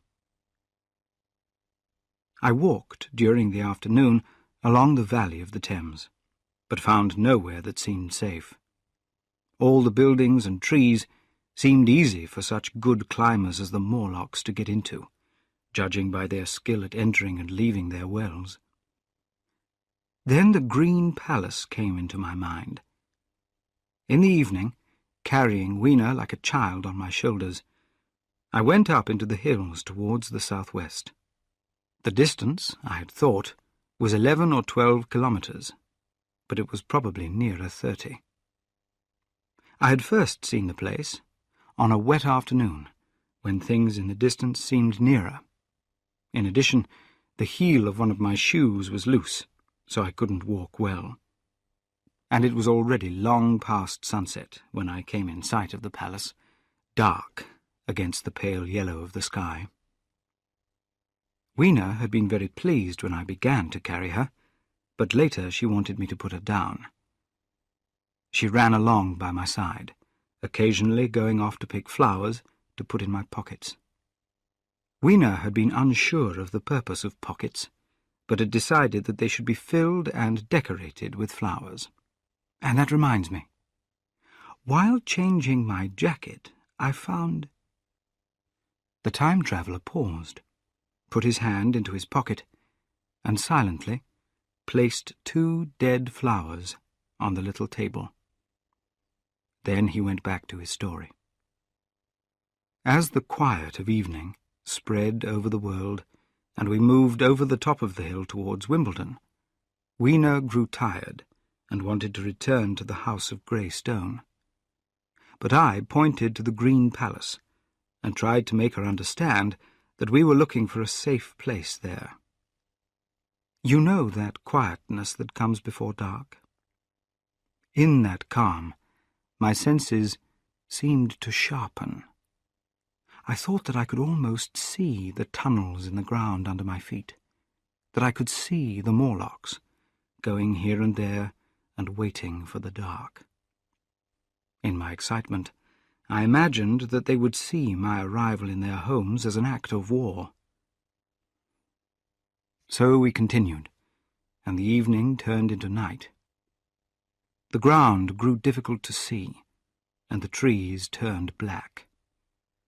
Weena's fears and her tiredness grew. I took her in my arms and talked to her. Then, as the darkness grew deeper, she put her arms round my neck. Closing her eyes, she tightly pressed her face against my shoulder. So we went down a long hillside into a valley, and there, in the poor light, I almost fell into a little river. I walked across this and went up the opposite side. I had seen nothing of the Morlocks, but it was still early in the night. The darker hours, before the moon came up, hadn't yet arrived. From the top of the next hill, I saw a thick wood spreading wide and black in front of me. I stopped at this. I could see no end to it, either to the right or the left. Feeling tired, my feet especially were very painful, I carefully lowered Weena from my shoulder as I stopped and sat down on the grass. I could no longer see the Green Palace, and I wasn't sure of my direction. I looked into the thickness of the wood and thought of what it might hide. In there, we might be out of sight of the stars. Even if there were no other waiting danger, there would still be many things to fall over and walk into. I was very tired, too, after the excitement of the day, so I decided that I wouldn't face it, but would spend the night on the open hill. Weena, I was glad to find, was asleep. I put my jacket round her and sat down beside her to wait for the moon to rise. The hillside was quiet and empty, but from the black of the wood came, now and then, the sound of living things. Above me, the stars shone, because the night was very clear, and I felt a sense of friendly comfort from their lights. All the familiar old ones had moved in the sky, rearranged in new groups during countless human lifetimes. As I looked at all these stars, I suddenly felt that my problems were smaller. I thought of their distance, and their slow movements out of the unknown past into the unknown future. And in my time-travelling forwards, all the activity, the traditions, the organizations, the nations, languages, literature, hopes, even the memory of humans as I knew them, had totally disappeared. Instead, there were these weak people who had forgotten their great history and the white things of which I was so afraid. Then I thought of the great fear between the two species. I thought about the meat that I had seen. And for the first time, I understood what it might be. But the thought was too horrible. I looked at little Weena sleeping beside me, her face white under the stars, and put the thought from my mind. Through that long night, I kept my mind off the Morlocks as well as I could.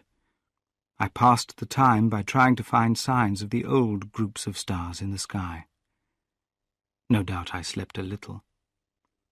Then, as time passed, there came a soft light in the eastern sky, and the old moon came up, thin and pointed and white.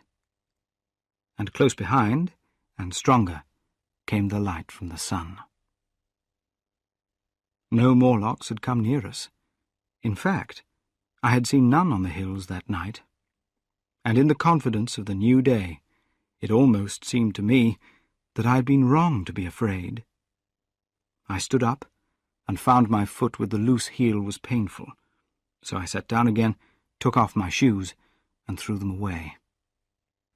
I woke Weena, and we went down into the wood, now green and pleasant instead of black and unwelcoming. We found some fruit there to eat for breakfast. We soon met other Eloi, laughing and dancing in the sunlight. And then I thought again of the meat that I had seen. I felt sure now what it was, and with all my heart I pitied them. Clearly, at some time in the past, the Morlocks hadn't been able to find enough food. Possibly, they had lived on rats and similar animals. Now the Eloi were like fat cows, which the Morlocks kept and hunted. And there was Weena, dancing at my side. I tried to think more scientifically and less emotionally. Perhaps this was a punishment for human selfishness. Some people had been happy to live from the work of others. They had said this was necessary, and in time it had become equally necessary for their workers to eat them. But this attitude was impossible. It didn't matter how unintelligent they were. The Eloi still looked human. I understood their situation, and I felt their fear. I had at that time no clear ideas about what I should do. I thought I could find a safe place and make myself some weapons out of metal or stone. Next, I hoped to find a way of making fire, so I would have the weapon of a torch. I knew that nothing would work better against these Morlocks. Then, I wanted to find a way of breaking open the metal panels under the white sphinx. I felt that if I could enter those doors and carry a light in front of me, I would discover the time machine and escape. I couldn't imagine that the Morlocks were strong enough to move it far away. I had decided to bring Weena with me to our own time, and thinking about plans like these, we walked towards the building, which I had chosen as our home.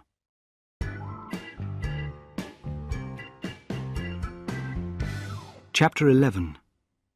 The Green Palace. I found the Green Palace, when we came to it at about midday, to be empty and falling into ruin. The glass in its windows was broken, and large pieces of green material had fallen off the walls onto the ground. It stood high on a grassy hill, and, looking towards the northeast before I entered it, I was surprised to see a large river where I thought Wandsworth and Battersea had been in the past. I thought then of what had happened, or might be happening, to the living things in the sea. Along the front of the palace, I saw writing in an unknown language. I thought rather foolishly that Weena might help to understand this, but I only learned that the idea of writing had never entered her head. She always seemed to me, I imagine, more human than she was, perhaps because her love was so human. Inside the large door, which was open and broken, we found, instead of the usual hall, a long room lit by many side windows. At first look, I was reminded of a museum. The floor was thick with dust, and an interesting collection of strange objects was covered in grey dust too.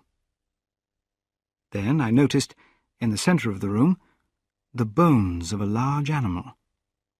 They lay on the floor in the thick dust, and in one place, where the rainwater had come through the roof, some had almost been destroyed. This made me feel sure that I was in a museum.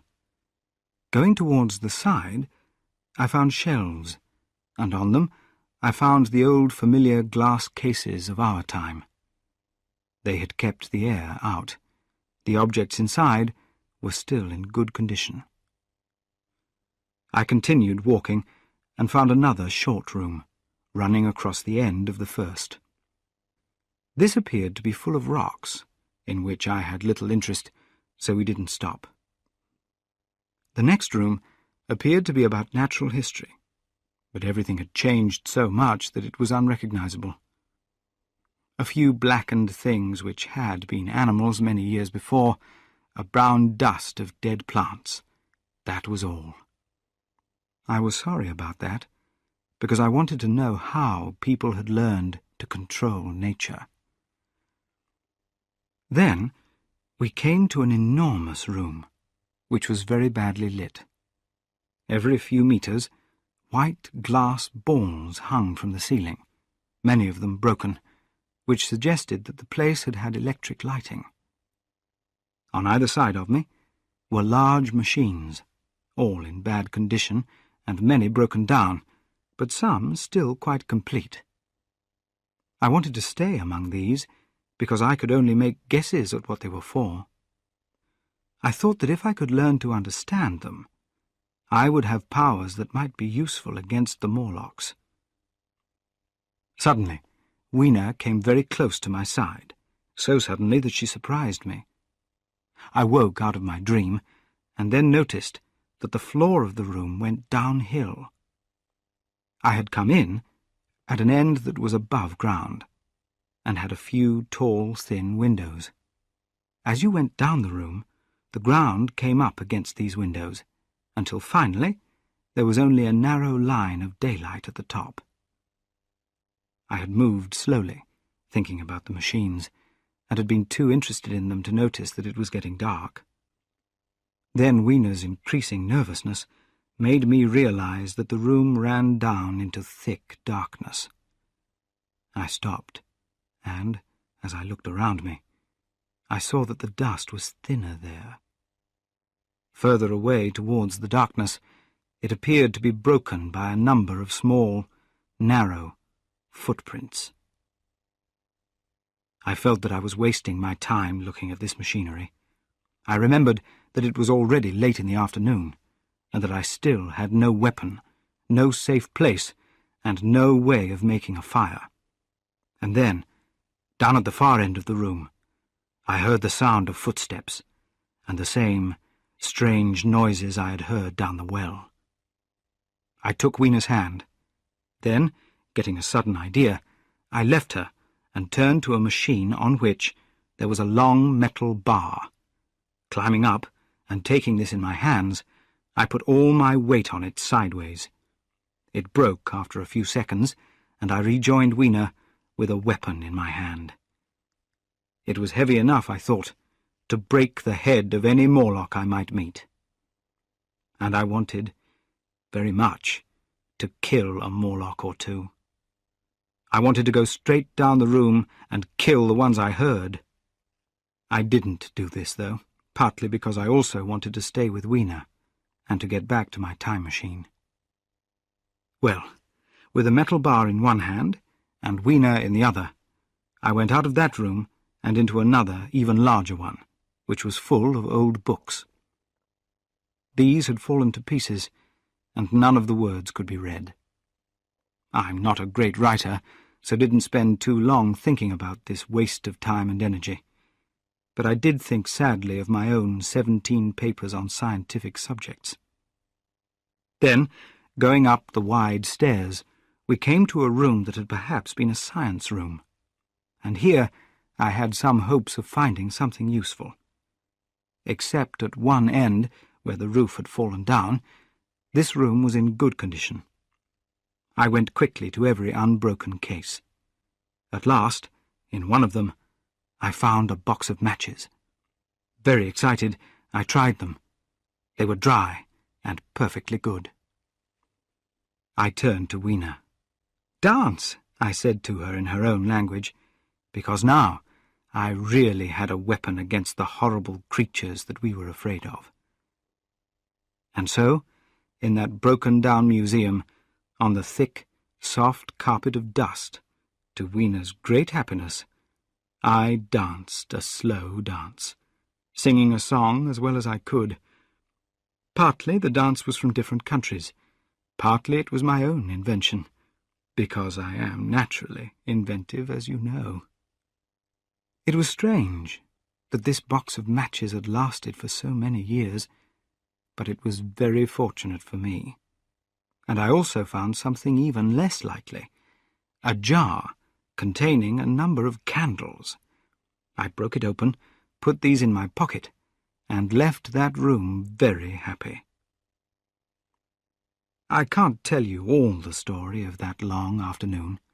I would have to think hard to remember what I saw in the correct order. I remember a long room filled with guns, and although some were still in good condition, I could find no bullets. In another place was a large collection of stone and metal gods, Polynesian, Mexican, Greek, Roman, from every country on earth, I think. And here I couldn't help writing my name on the nose of a stone god from South America that I really liked. As evening came, my interest level fell. I went through room after room, dusty, silent, often ruined. Some things were just piles of broken material, some were in better condition. In the end, we came to a little open square. It had grass and 3 fruit trees, so we rested there. Towards sunset, I began to think about our situation. Night was getting closer, and my safe hiding place still had to be found. But that worried me very little now. I had with me, perhaps, the best of all defences against the Morlocks. I had matches. I had the candles in my pocket, too, if more light were needed. It seemed to me that we should spend the night in the open, protected by a fire. In the morning, I could try to get the time machine. To do that, at that time, I had only my metal bar. But now, with my growing knowledge, I felt very differently about those metal panels. I had never thought they were very strong, and I hoped that the metal bar would be heavy enough to do the job.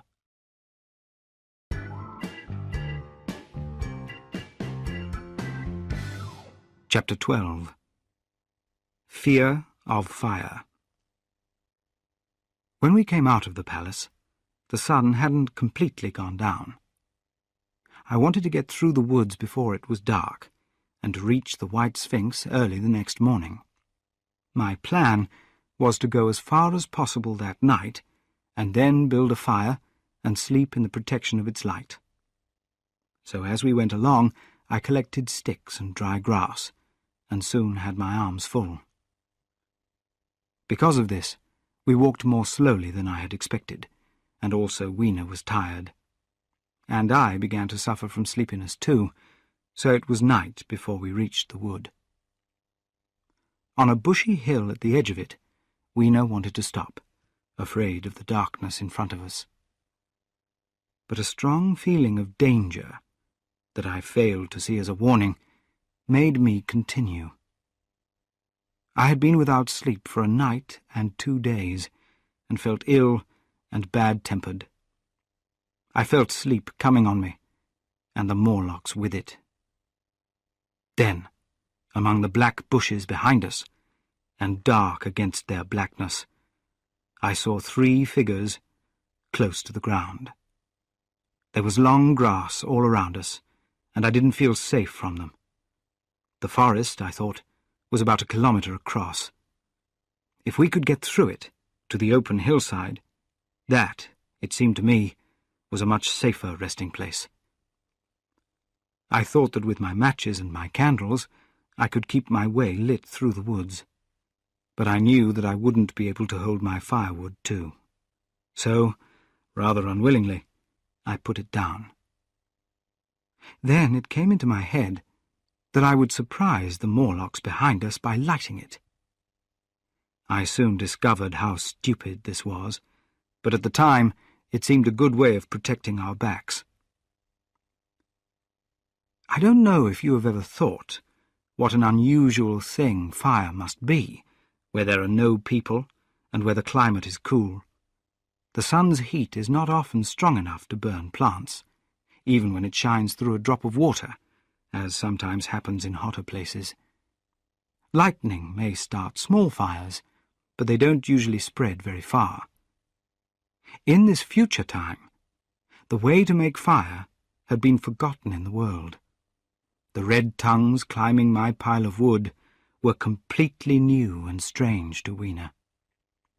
She wanted to run to them and play with them. She almost threw herself on the fire, but I held her back. Then I picked her up, and although she fought against me, I walked forwards into the wood. For a short distance, the light from my fire showed us the way.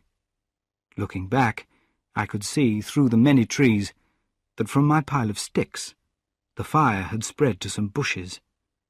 Now a curved, red line was coming slowly up the grass of the hill. I laughed at that, and turned again to the dark trees in front of us. It was very black, and Weena held on to me in fear. But there was still, as my eyes got used to the darkness, enough light for me to walk around the trees. Above us, it was simply black, except where a piece of blue sky shone down on us here and there. I struck none of my matches, because I had no hand free. With my left arm, I carried my little friend. In my right hand, I had my metal bar. For some time, I heard nothing, except the breaking of dry wood under my feet, the low sound of the wind above, my own breathing, and the beat of my heart. Then I seemed to hear soft footsteps around me.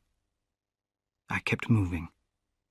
The footsteps grew louder, and then I heard the same strange sounds and voices I had heard in the underworld. There seemed to be several of the Morlocks, and they were getting closer.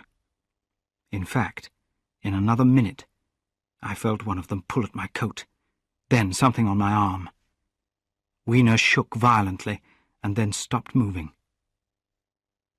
It was time for a match, but to get one, I had to put her down. I did so, and as I searched in my pocket, a fight began in the darkness around my knees, with no sounds from her, and some strange, bird-like noises from the Morlocks. Soft little hands, too, were moving over my coat and back, even touching my neck. Then the match caught fire, and I saw the white backs of the Morlocks running away through the trees. I quickly took a candle from my pocket and prepared to light it. Then I looked at Weena. She was lying with her face to the ground, holding my feet and not moving. With a sudden feeling of fear, I bent down to her. She seemed almost unable to breathe. I lit the candle and placed it on the ground, and as the flame grew, it chased away the Morlocks and the shadows. I bent down and lifted her. The wood behind us seemed full of the movement and voices of the Morlocks. She seemed to have fainted. I put her carefully on my shoulder and stood up. And then there came a horrible thought. While lighting my match and helping Weena, I had turned myself around several times, and now I had no idea which direction to go in. I might be facing back towards the Green Palace. Now I was cold with fear. I had to think quickly what to do. I decided to build a fire and stay where we were. I put Weena, still not moving, down against a tree. Very quickly, because my candle was burning low, I began collecting sticks and leaves. Here and there, out of the darkness around me, the Morlock's eyes shone like jewels. The candle burned down and went out. I lit a match, and as I did so, I saw two white shapes that were moving towards Weena. When the light shone, they ran quickly to get away. One was so blinded by the light that he came straight towards me, and I felt a bone break when I hit him with my hand. He cried out in pain, walked with difficulty for a short distance, and fell down. I lit another candle and continued building my fire. After some time, I noticed how dry some of the leaves were above me. Since my arrival a week before, no rain had fallen. So instead of looking around among the trees for fallen sticks, I began jumping up and pulling down branches. Very soon I had a smoky fire of green wood and dry sticks, and could put out my candle. Then I turned to the place where Weena sat beside my metal bar. I did what I could to make her wake up, but she seemed almost dead. I couldn't even decide whether or not she was breathing. Now the smoke of the fire surrounded me, and suddenly I felt terribly tired. My fire wouldn't need any more wood for an hour or two, so I sat down. The wood was full of quiet noises that I couldn't understand. I seemed just to close my eyes for a minute, but then everything was dark, and the Morlocks had their hands on me. Throwing off their fingers, I quickly felt in my pocket for the matchbox, and it had gone. Then they took hold of me again. In a moment, I realized what had happened. I had slept, and my fire had gone out. I felt the fear of death. The forest seemed full of the smell of burning wood. I was caught by the neck, by the hair, by the arms, and pulled down. It was unbelievably horrible in the darkness to feel all these soft creatures lying on top of me. There were too many of them, and I fell to the ground. I felt little teeth biting at my neck. I turned over, and as I did so, my hand touched my metal bar. It gave me strength.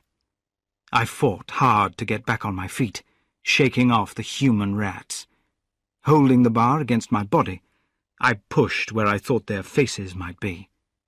I could feel the softness of bodies and my hits, and for a moment I was free.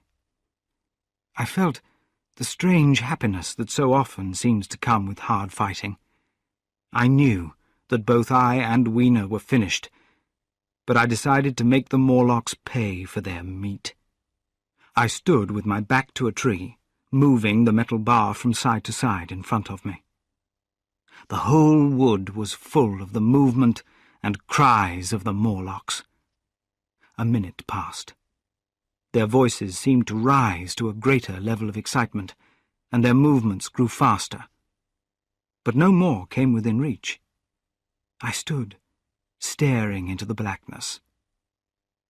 Then, suddenly, hope came. Were the Morlocks afraid? And soon after that, I noticed a strange thing.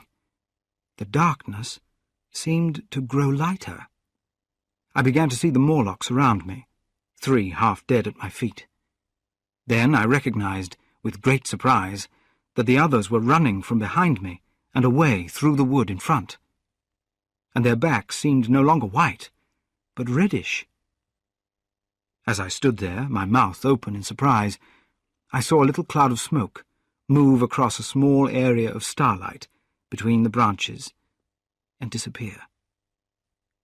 And then I understood the smell of burning wood and the quiet voices growing now into a great noise. I understood the smoke and the reason for the Morlock's speed. Stepping out from behind my tree and looking back, I saw, through the nearer trees, the flames of the burning forest. It was my first fire, coming after me. I looked for Weena, but she was gone. The sounds of the fire behind me, the crashing noise as each new tree caught fire, left little time to think. With my metal bar still in my hand, I followed in the Morlock's path. It was a hard race. Once, the flames moved forward so quickly on my right, as I ran, that they got ahead of me, and I had to move away to my left.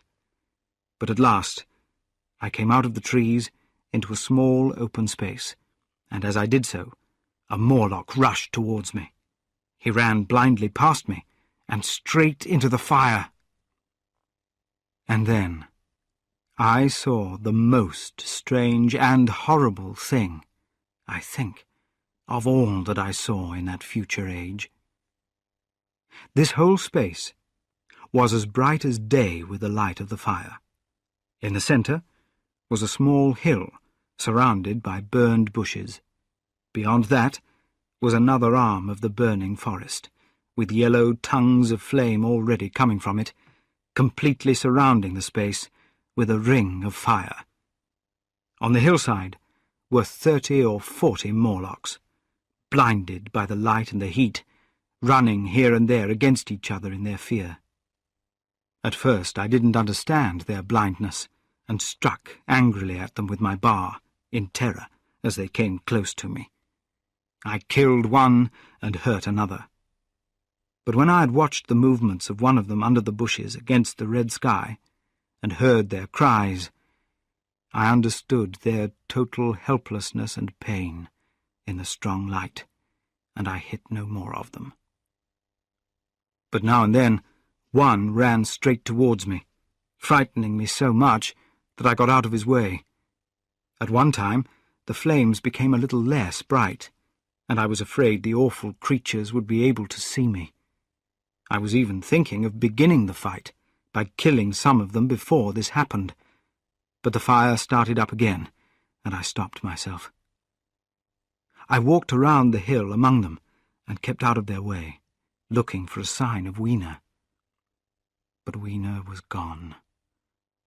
At last, I sat down on the top of the little hill and watched this strange group of blind creatures feeling their way here and there. They made inhuman noises to each other as the heat from the fire affected them. The smoke rushed up and blew across the sky, and through the occasional spaces in it, the little stars shone. 2 or 3 Morlocks ran into me, and I fought them off with my hands, shaking as I did so. For most of that night, I felt that I was having a bad dream. I bit myself and screamed to make myself wake up. I hit the ground with my hands and got up and sat down again. I walked around and again sat down.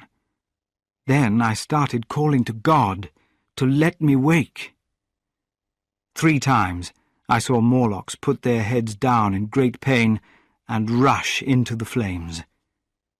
But at last, above the dying red of the fire, above the great clouds of black smoke and the whitening and blackening trees and the decreasing number of Morlocks, came the white light of the day.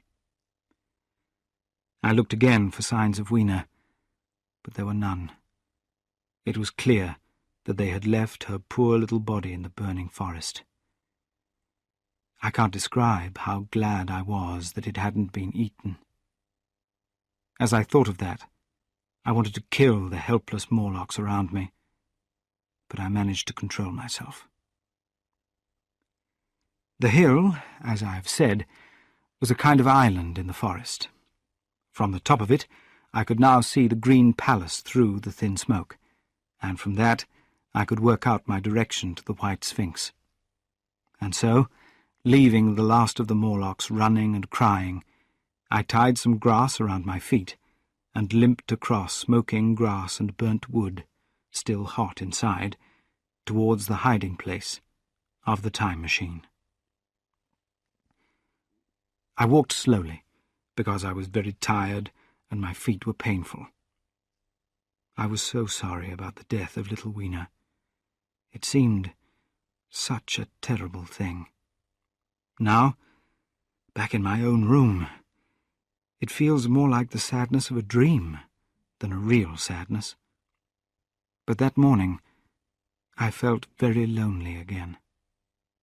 Terribly alone. I began to think of this house, of this fireside, of some of you. And with these thoughts came a great need to return.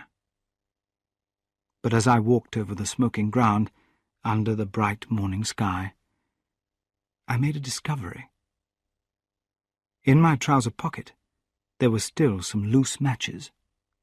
The box had broken open before it was lost.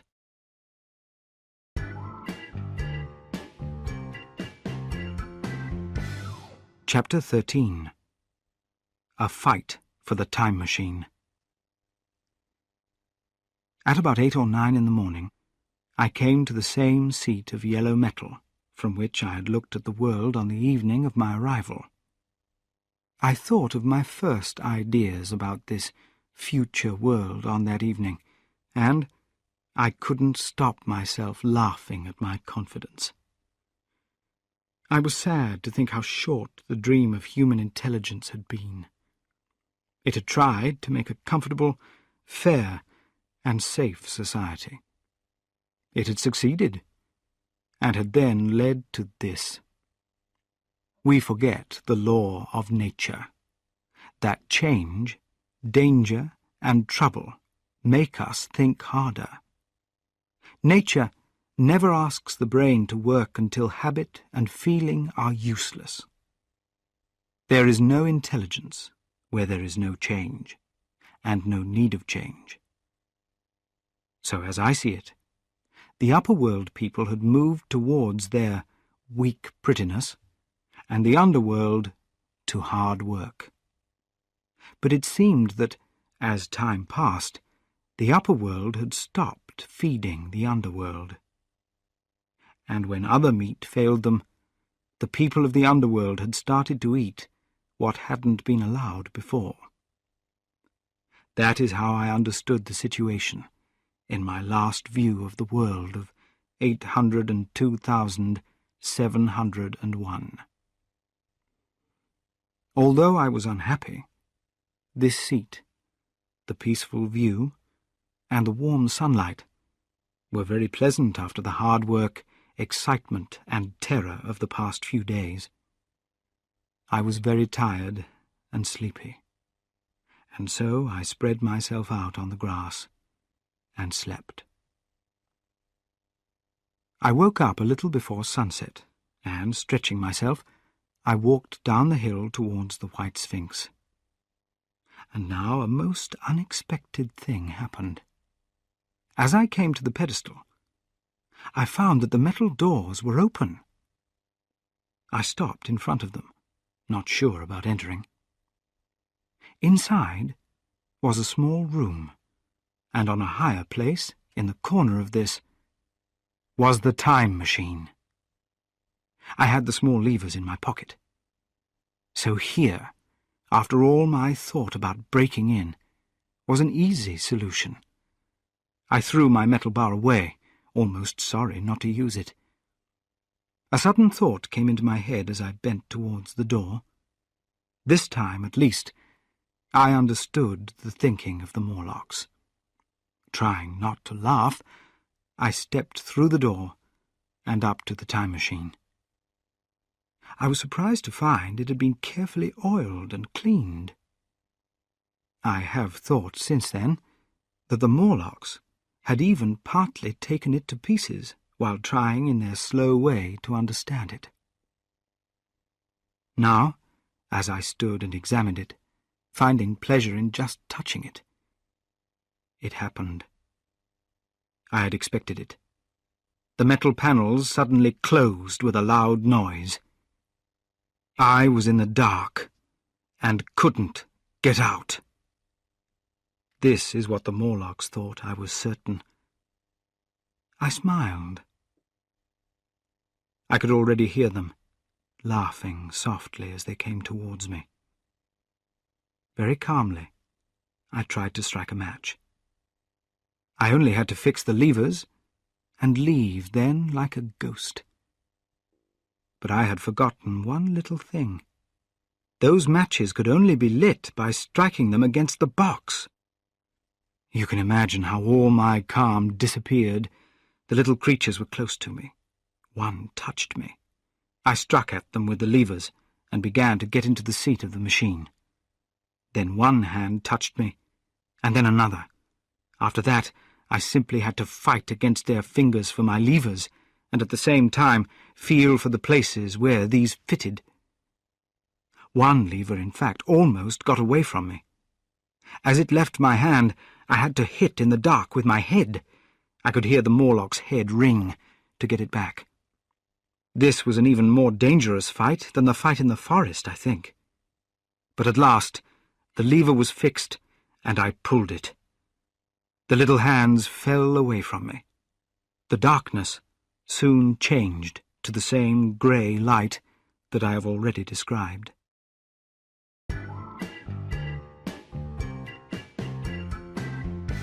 Chapter 14. The Death of the World. I have already told you of the sickness and confusion that comes with time travelling, and this time I wasn't sitting safely in the seat. For some time I held on to the machine as it moved from side to side, not thinking about my journey. When I looked at the dials again, I was very surprised to find where I had arrived. One dial shows days, another thousands of days, another millions of days, and another thousands of millions. Instead of pushing the levers backwards, I had pulled them forwards, and when I looked at the dials, I found that the thousands hand was moving round as fast as the seconds hand of a watch, into the future. As I continued travelling, the appearance of things changed in a strange way. First, the greyness grew darker. Then the times of each day and night grew longer and longer. At first, this seemed strange, because I was still travelling at high speed. But then I understood that the world had slowed down, and now each movement of the sun across the sky lasted for years. At last, an unchanging half-light covered the world. The sun's line of light had disappeared, because it simply came up and went down in the west, and grew wider and redder. The moon had totally disappeared. The movement of the stars had grown slower and slower. Finally, some time before I stopped, a large red sun stopped moving. At one time, it had become brighter for a short time, but it quickly lost its light again. I understood that the earth had stopped turning and was resting with one side facing the sun, just as in our own time the moon faces the earth. Very nervously, because I remembered my first fall, I began to slow the machine down. The hands on the dials moved slower and slower until the thousands dial seemed to stop and the daily one could be seen again. I slowed down more until I could begin to see an empty beach.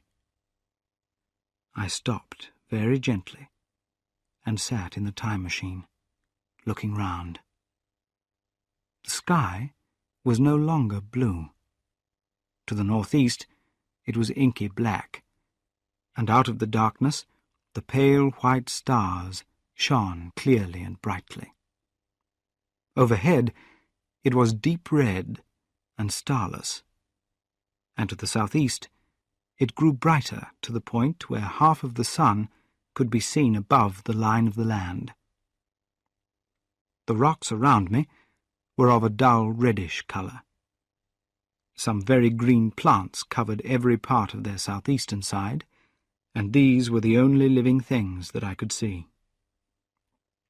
The machine was standing on a beach. The sea was to the southwest.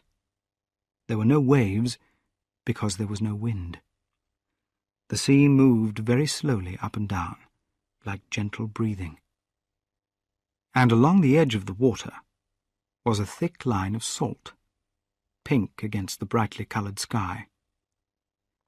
I noticed that I was breathing very fast. This reminded me of my only experience of climbing mountains, and I knew that the air was thinner than it is now. Far away, up the empty beach, I heard a scream and saw a thing like an enormous insect go flying up into the sky. It circled and disappeared over some low hills beyond. The sound of its voice was so sad that I shook and sat myself more safely on the machine. Looking round me again, I saw that quite near, a large red rock, I had thought it was a rock, was moving slowly towards me. Then I saw that the thing was really a large, crab-like creature. Can you imagine a crab as large as that table, with its many legs moving slowly and uncertainly, and its eyes looking at you? As I stared at this horrible creature, I felt something on my face. I tried to brush it away with my hand, but in a moment it returned, and almost immediately I felt another by my ear. I struck at this and found something like a long string. It was pulled quickly out of my hand. With a great feeling of fear, I turned and saw that another enormous crab was standing just behind me. Its horrible eyes were moving, its mouth was open with hunger, and it was going to attack me. In a moment, my hand was on the lever, and I had put a month between myself and these creatures. But I was still on the same beach, and I saw them clearly now when I stopped. Large numbers of them seemed to be moving here and there in the dull light, among the strong green plants. I can't make you understand the feeling of great emptiness that hung over the world. The red eastern sky, the darkness to the north, the salt, dead sea, the thin air, all had a horrible effect. I moved 100 years further into the future, and there was the same red sun, a little larger, a little darker, the same dying sea, the same cold air, and the same crowd of crabs moving slowly in and out of the green plants and the red rocks. And in the west, I saw a curved pale line, like a large new moon. So I travelled, stopping now and again, in great steps of 1,000 years or more, wanting to know what happened to the earth. I watched, with a strange interest, the sun grow larger and duller in the western sky, and the life of the old earth die away.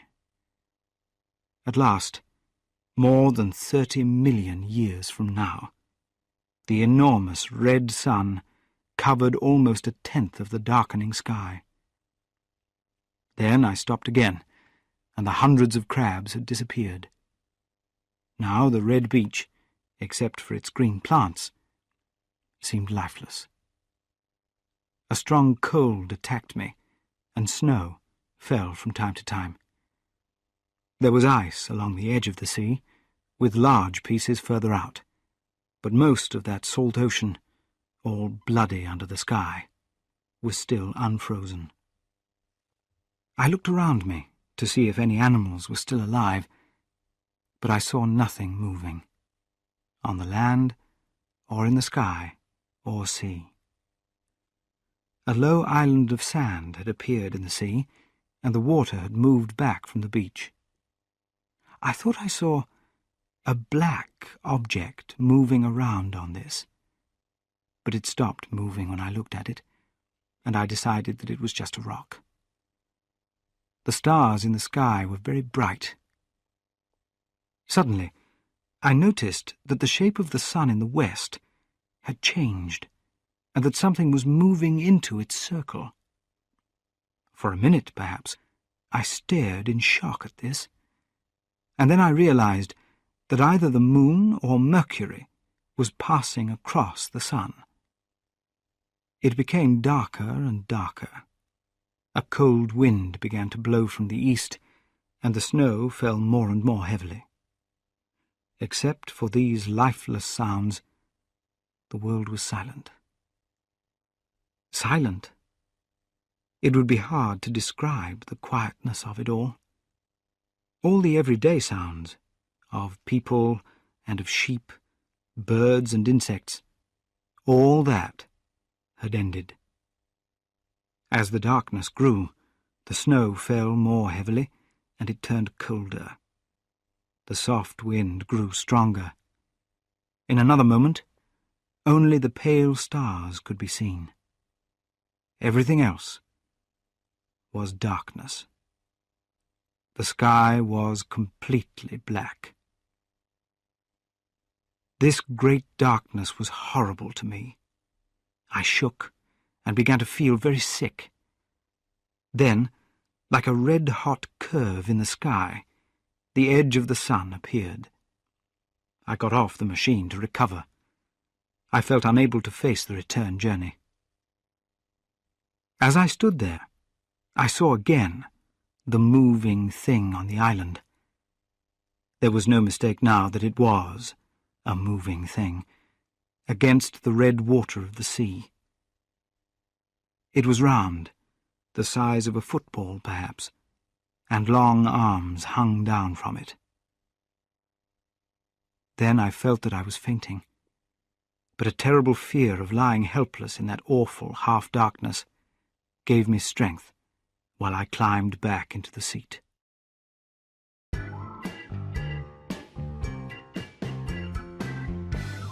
Chapter 15. Coming Home. So I came back. I think I fainted in the machine. When I felt better, the change from day to night had started again.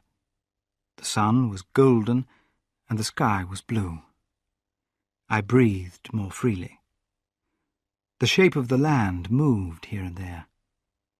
At last I saw again the shadows of houses, the signs of humans. These, too, changed and passed, and others came. Soon I began to recognize our own smaller and familiar buildings, and the hand of the thousands dial returned to its starting point. Then the old walls of the laboratory came round me. Very gently now, I slowed the machine down. I think I had told you that when I started, before my speed became very high, Mrs. Watchett, my cook, had walked across the room. She moved, as it seemed to me, very quickly. As I returned, I passed again across that minute, and now all her movements appeared to be the exact opposite of the ones she had made before. And just before that, I seemed to see you, Hillier, for a moment. The time-traveller looked at me as he spoke. Then I stopped the machine, got off it very shakily, and sat down on my chair. For several minutes I shook violently. Then I became calmer. Around me was my old laboratory again, exactly as it had been. But not exactly. The machine had started from the southeast corner. It had stopped again in the northwest. This gives you the exact distance from my little lawn to the pedestal of the White Sphinx, into which the Morlocks had carried it. For a time, my brain went dead. Then I got up and came through here, limping because my heel was still painful. I saw the newspaper on the table by the door. I found the date really was today, and, looking at the clock, I saw that the time was almost 8 o'clock. I heard your voices and the sound of plates. I smelled well-cooked meat and opened the door to the dining room. You know the rest. He looked at the medical man. No, I can't expect you to believe it. Accept it as a lie, or as a guess at the future. Say, I dreamed it in the laboratory. But as a story, what do you think of it? He picked up his pipe and began, in his usual way, to play with it in his hands. I took my eyes off his face and looked around at the others. The medical man was staring at our host. The editor was looking hard at the end of his cigarette, his sixth. The journalist searched in his pocket for his watch. The others, as I remember, did not move. The editor stood up and shook his head. "What a pity that you are not a writer of stories," he said, putting his hand on the time-traveller's shoulder. "You don't believe it? Well, I thought not." The time-traveller turned to us. "Where are the matches?" he said. He lit his pipe, blowing smoke. "To tell you the truth, I can't really believe it myself. But—" His eye fell with a questioning look on the dead white flowers on the little table. Then he turned over the hand holding his pipe. I saw he was looking at some red marks. The medical man rose, came to the lamp, and examined the flowers. "This one is odd," he said. The psychologist bent forwards to see, holding out his hand for one of them. "It's strange," said the medical man, "but I certainly don't know what type of flowers these are. Can I have them?" The time-traveller thought for a few seconds. Then he suddenly said, "Certainly not." "Where did you really get them?" said the medical man. The time-traveller put his hand to his head. I thought he was trying to remember something. "They were put into my pocket by Wiener." He stared round the room. "I'm beginning to forget it all. Did I ever make a time machine? Or a model of a time machine? Or is it only a dream? I must look at that machine, if there is one." He picked up the lamp quickly and carried it through the door. We followed him. There, in the lamplight, was the machine, with brown spots and mud on it, bits of grass on the lower parts, and one side bent. The time-traveller put the lamp down on the table and touched the damaged side. "It's all right now," he said. "My story was true. I am sorry I brought you out here in the cold." He picked up the lamp, and in total silence we returned to the smoking room. He came into the hall with us and helped the editor on with his coat. The medical man looked into his face and, after a few seconds, told him he was suffering from too much work. The time-traveller laughed loudly. I remember him standing at the open door, shouting good night. I walked some distance with the editor. He thought the story was a colourful lie. I was unable to make up my mind. It was so strange, and the telling was so believable and serious. I lay awake most of the night thinking about it. The next day, I went to see the time-traveller again. I was told he was in the laboratory, I went there, but it was empty. I stared for a minute at the time machine, and put out a hand and touched the lever. It shook, like a branch in the wind. Its movements surprised me greatly, and I had a strange memory of childhood days when I was not allowed to touch things. I went back into the smoking room and found the time traveller there. He had a small camera under one arm and a bag under the other. He laughed when he saw me. "I'm very busy," he said, "with that thing in there." "But is it not a joke?" I said. "Do you really travel through time?" "Really and truly, I do." And he looked straight into my eyes. "I only want half an hour," he said. "I know why you came, and it is very good of you. There are some magazines here. If you will stay for lunch, I shall prove this time-travelling to you completely. I shall even bring back some things for you to look at. Will you forgive me if I leave you now?" I agreed, not really understanding the full meaning of his words, and he left the room. I heard the door of the laboratory shut, sat down in a chair, and picked up the daily paper. What was he going to do before lunchtime? Then suddenly I was reminded by an advertisement that I had promised to meet a friend at 2. I looked at my watch and saw that there was just enough time. I got up and went to tell the time traveller.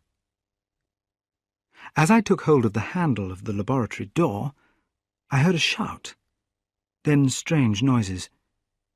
A sudden wind blew round me as I opened the door, and from inside came the sound of broken glass falling on the floor. The time traveller was not there. I seemed to see a ghostly, unclear figure sitting in a moving machine for a moment, but all of this disappeared. The time machine had gone. The window was broken. I was surprised and unable to understand. As I stood staring, the door into the garden opened and a servant appeared. We looked at each other. Then ideas began to come. "Has Mr. gone out that way?" I said. "No, sir. No one has come out this way." And then I understood. I stayed there, waiting for the time traveller. Waiting for the second, perhaps stranger, story, and the objects and photographs he would bring with him. But I am beginning to fear that I must wait a lifetime. The time traveller disappeared 3 years ago. And as everyone knows now, he has never returned.